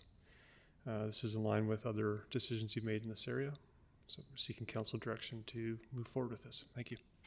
Thank you, Mr. Corson. And just to be clear, because some citizens in the area have expressed concern, this does not impact whatsoever on what I will call the integrity of the walkway. The walkway will continue to be there, will continue to be used by the public in perpetuity. It will not be covered, marked, crossed, or otherwise damaged by this disposition. That's absolutely correct, Your Worship. Thank you. Councillor Bonner. Thank you, Your Worship. Not so much related to this, but I'm looking at the picture over there. What about the docks, since they're on the other side of a park? Yeah, through Your Worship to Councillor Bonner. So the docks are a whole separate issue because the lake is still owned by Mosaic. And so you have to get permission from, the city does not grant licenses for those. Where's the province? Is it the province? Sorry, I got the lake wrong. So this one's the province. So you actually have to get a license agreement from the province to have a dock there. So the city is not involved in that permitting process or the enforcement of it. Interestingly, Councillor Bonner, I was going to bring up under new business tonight a request from Mosaic, who would like an opportunity to present to the city updates on a number of local topics of interest, including Big Coast Carbon Project, public access, watershed management, drinking water protection, and any other key topics of interest you might like to raise. So they are asking to be invited to make a presentation to council as opposed to a 5-minute delegation. And so later when I bring this up, perhaps that might be one of the things we could consider if I raise this issue. Is this is a very interesting little topic and they could comment on it for us. Further questions? Nope. Councillor Thorpe. To get it on the floor, I'll move the recommendations. Just a question. Seconded, Councillor Armstrong. Councillor Gesselbrock, you got a question? Just a question. For the lake, though, you don't apply to Mosaic for the dock. You have to apply to the province. Yeah, sorry, Mr. Harding corrected me. I got my lake mixed up. So Yeah. Mosaic doesn't have anything to do with the lake? No. Okay. I apologize for that. Thank you. Yeah, no, good point of clarification. Yeah. But they're going to come present to us. But we're not going to talk about the lake.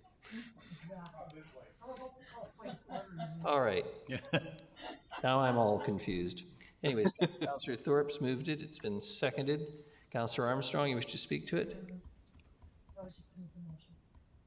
Councillor Gesselbrock, you're fine. All those in favor? Any opposed? None. Motion carries. Thank you very much.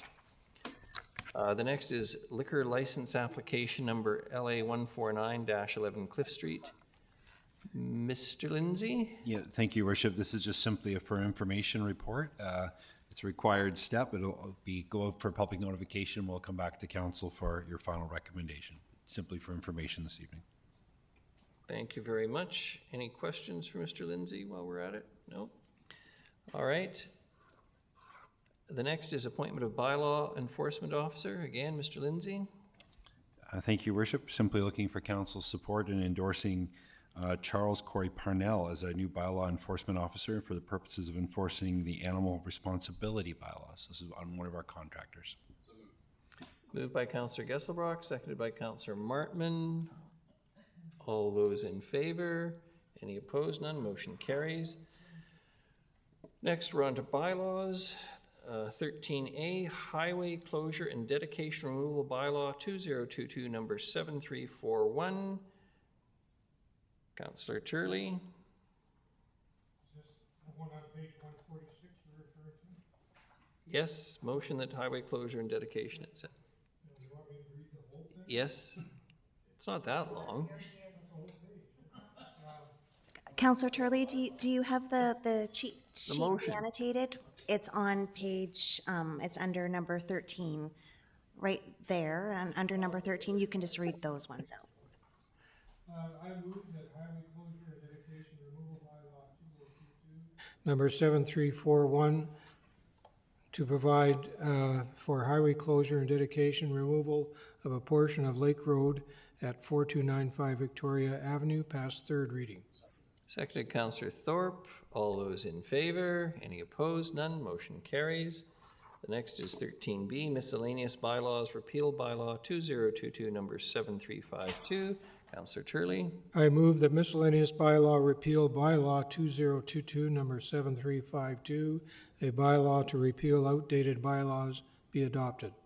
Seconded Councillor Hemmons. All those in favor? Any opposed? None. Motion carries. 13C, fees and charges amendment bylaw 2022, number 7336, decimal 02. I move that fees and charges amendment bylaw 2022, number 7336.02, a bylaw to add fees and charges for the finance department, be adopted. Seconded Councillor Thorpe. All those in favor? Any opposed? None. Motion carries. The next is zoning amendment bylaw 2021, number 4500, decimal 197. Councillor Turley. I move the zoning amendment bylaw 21, I should say, number 4500.197, to rezone 2393 Barclay Road from single dwelling residential R1 to single dwelling residential small lot R2, be adopted. Seconded Councillor Bonner. All those in favor? Any opposed? None. Motion carries. We have no formal notices of motion. Other business at council and committee meetings during campaign period. Councillor Brown's requested that the following motion from the July 4th regular council meeting be reconsidered. Councillor Brown. And Your Worship, I'll just quickly describe to council the two-step process for reconsideration being brought forward from a councillor member. Councillor Brown is able to bring this forward for reconsideration as he was absent at the July 4th council meeting. So Councillor Brown will put the motion to reconsider the motion on the screen there, on the table, and once it's seconded by any member of council, it is then voted on. If it passes, then you then consider that motion again. It's on the table, you consider that motion and vote. So I hope I've explained that clear enough. So Councillor Brown, you wish to put that motion on the floor, and it'll need a seconder. Councillor Brown, that's a thumbs up, is it? I would like to move that, yes. Thank you. Seconded Councillor Armstrong. Any discussion about the reconsideration? Sorry? Sorry, no, Your Worship, I'm ahead of myself. So once it's reconsidered, I'd like to speak. All right. Perfect. All those in favor to reconsider? Any opposed? No, I'm in favor. Opposed? Councillors Bonner and Turley. Thank you. Councillor Brown, if you wish to move it, then. It's already, it's now on the floor. It's now on the floor, yes. Yeah, thank you, Your Worship. Councillor Brown, you wish to speak to it? Your Worship, I would wish to actually propose an amendment, and that would be to remove, suspend live streaming, broadcasting, and publishing of recorded council and committee meetings to the City of Nanaimo website. And so essentially it would read, if that amendment passes, that council direct media requests and quotes for news release to the CAO during the 2022 onwards. So I can speak to that if that amendment passes.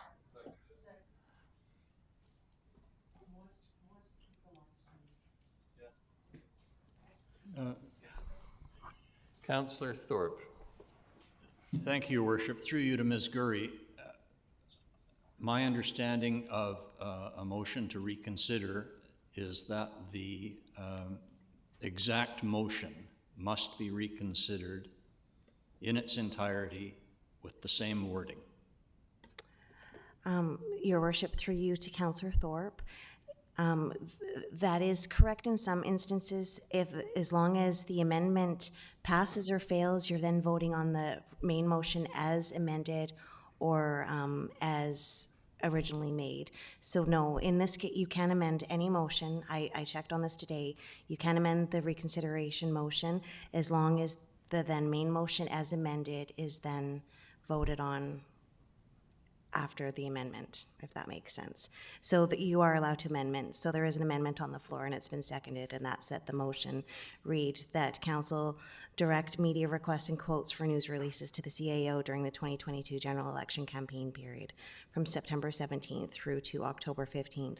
If that amendment passes, then you would vote on the main motion as amended, which is that in itself, which removes the first part.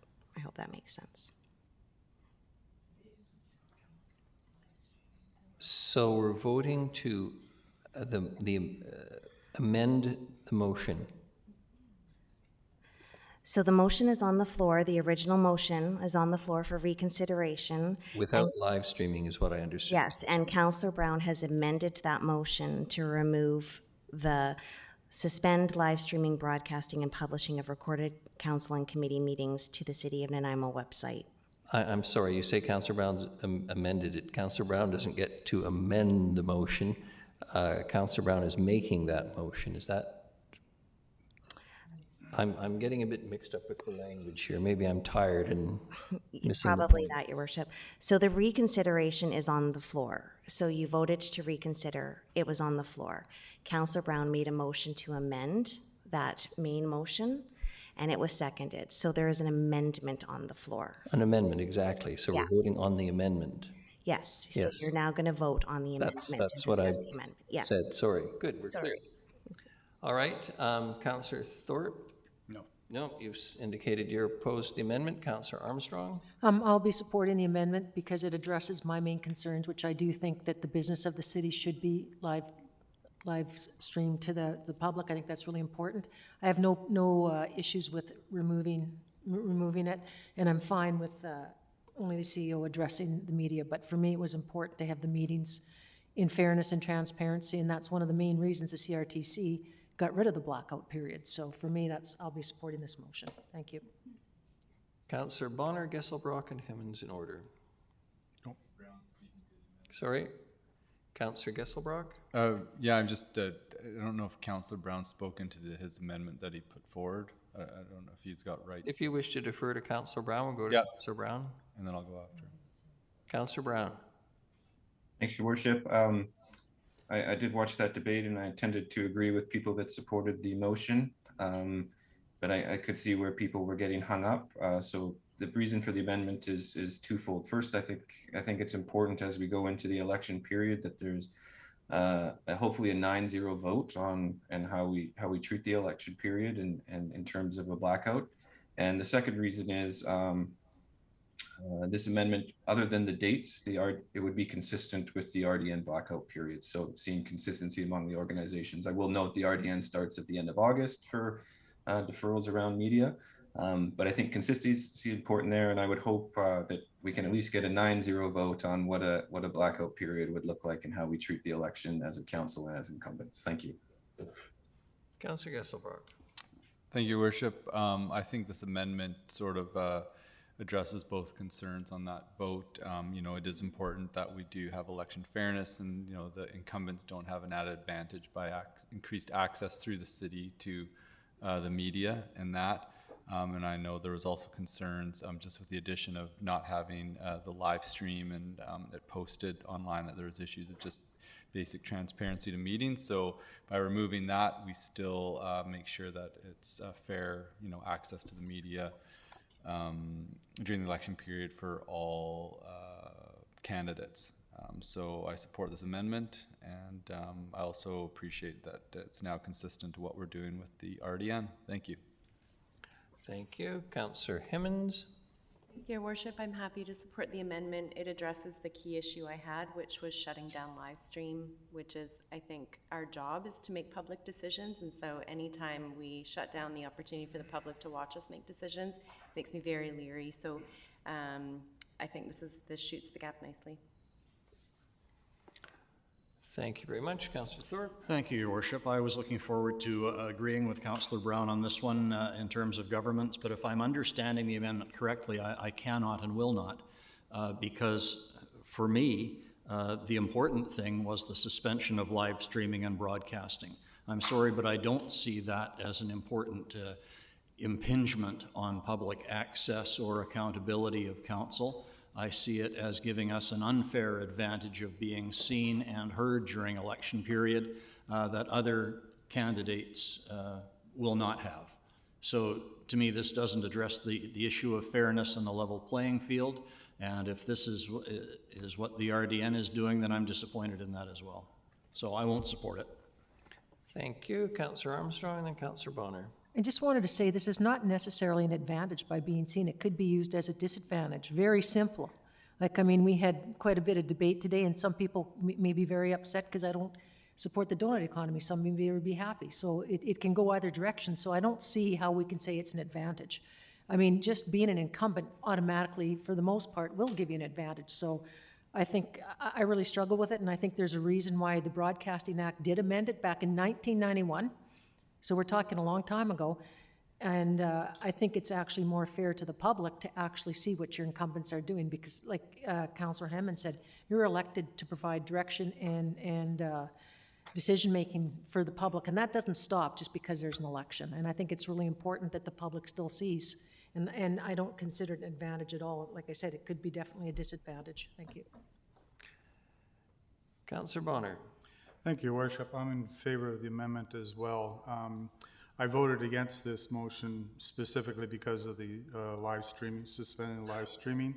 I have consistently voted in favor of live streaming on all of our meetings, including our public hearings, of which we had to have a pandemic to get that passed.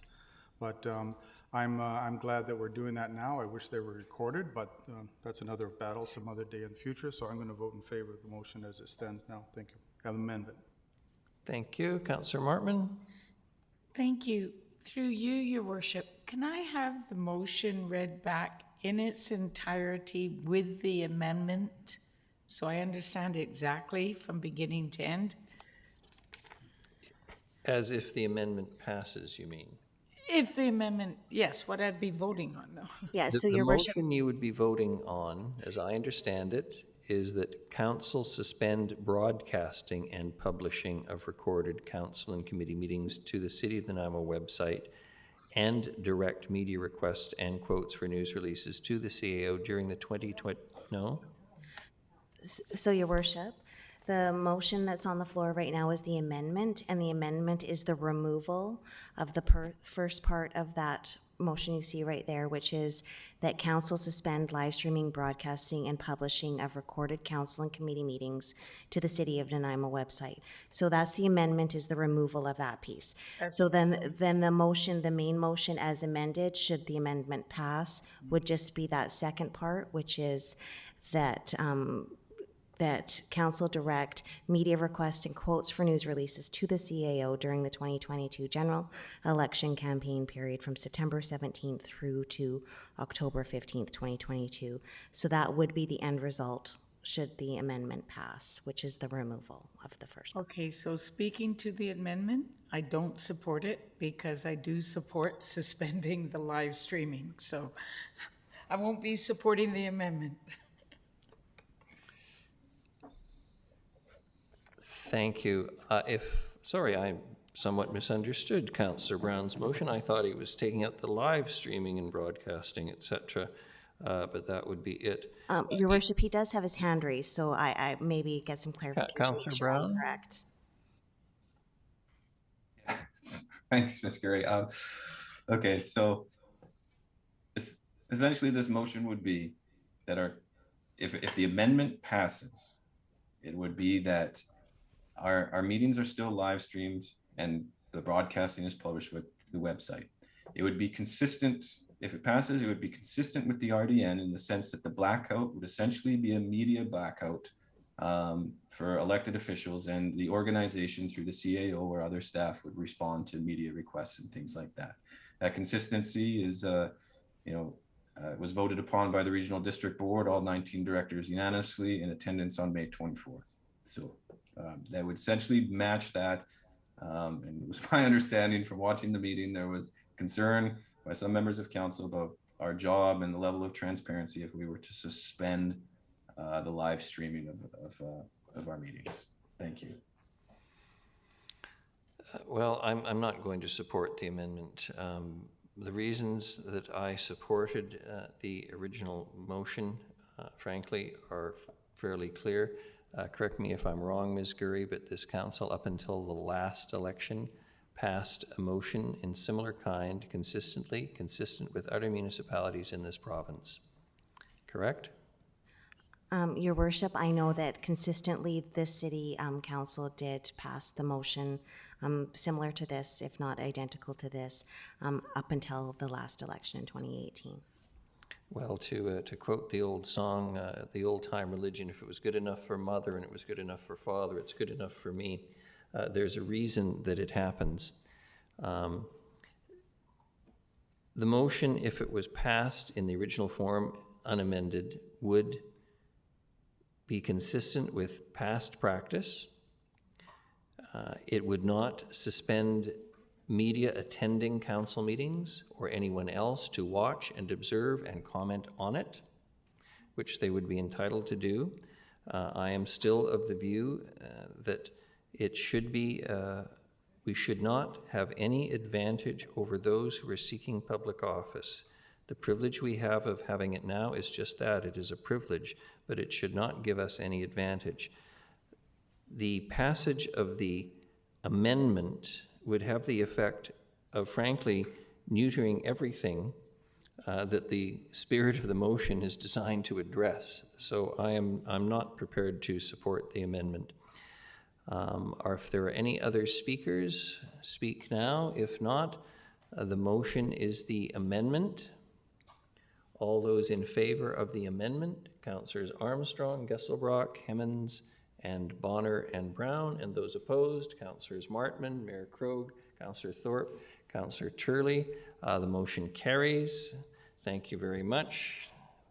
So, Your Worship, now the main motion as amended, and now it will be that council direct media requests and quotes for news releases to the CAO during the 2022 general election campaign period from September 17th through to October 15th, 2022.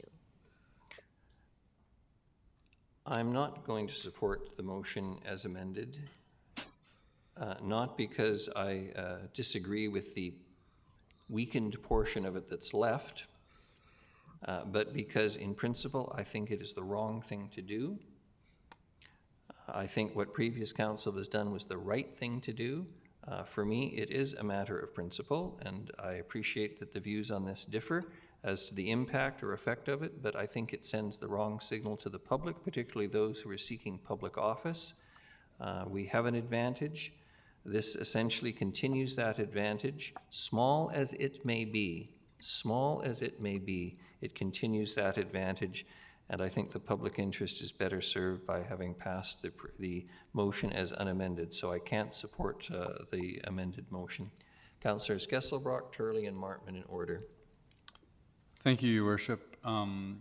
By removing the live stream from this, I can now support this motion. I think that during the election period, incumbents do have a significant advantage through increased access to the media, which has a dramatically much larger circulation than the Shaw live stream.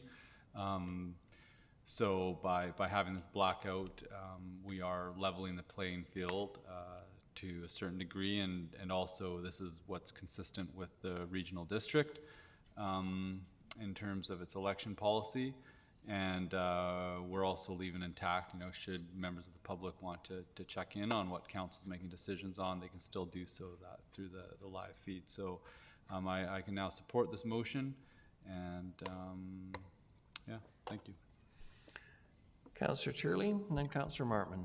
Thank you, Your Worship. So I just want to make sure I got this straight.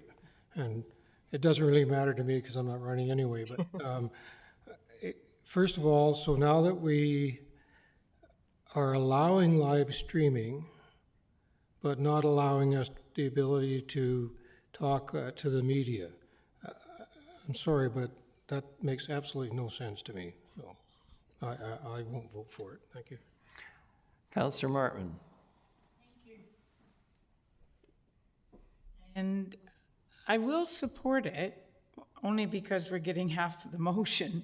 But I think we have to, I think in all fairness, for all our protection, but mostly it probably goes to our mayor when they're looking, when the media is looking for requests and quotes. I think that should go to the CAO. So even though we're not getting what some of us consider that we should suspend live streaming and broadcasting, I think at the very least we need to do is to support this motion that says news releases go to the CAO. Thank you. Councillor Armstrong. No, it can be removed, thanks. Councillor Bonner. Thank you, Worship. Just quickly to Councillor Turley's point, it's not that we can't talk to the media. We can't talk to the media on city business. So as the co-chair of the Health and Housing Task Force, if the media wanted a quote for whatever reason, and it was during this period, it would be referred to the CAO. That's what this motion says, and I agree with it, and I will support it. Thank you. Well, actually, with great respect to Councillor Bonner, what it says is direct media requests and quotes for news releases to the CAO during the 2022 general election campaign period. I just want to make it perfectly clear to Council, as I said in the previous discussion when this matter came up, regardless of what this Council did, that would be my practice as mayor because it's the right thing to do. The difference is that now you're making it mandatory, which is the right thing to do, but you're not doing it, I think, in the fulsome way that the recommended motion, if you will, or the proposed motion suggested, and frankly, as I say, was consistent with previous councils and other councils. Again, my position hasn't changed. I will not support a weakened motion, which in my view, all it does is confirm what I would do as a matter of principle as someone who values their reputation publicly. I'm not going to support a motion that only does that and doesn't restrain, if you will, the opportunity and the benefit that council members enjoy by having meetings broadcast. It's not as if they disappear off the face of the earth. They will be recorded and they will be placed on the record of the city website in due course. But during the campaign period, I just think it's an advantage. It's not a fair advantage, and I can't support the motion for that reason. Anything further? All those in favor? Councillors Martman, Armstrong, Gesselbrock, Hemmens, and Bonner, and those opposed? And Brown, sorry. Mayor Krogh, Councillor Thorpe, and Councillor Turley. Thank you very much. Motion carries. We have some correspondence, question period.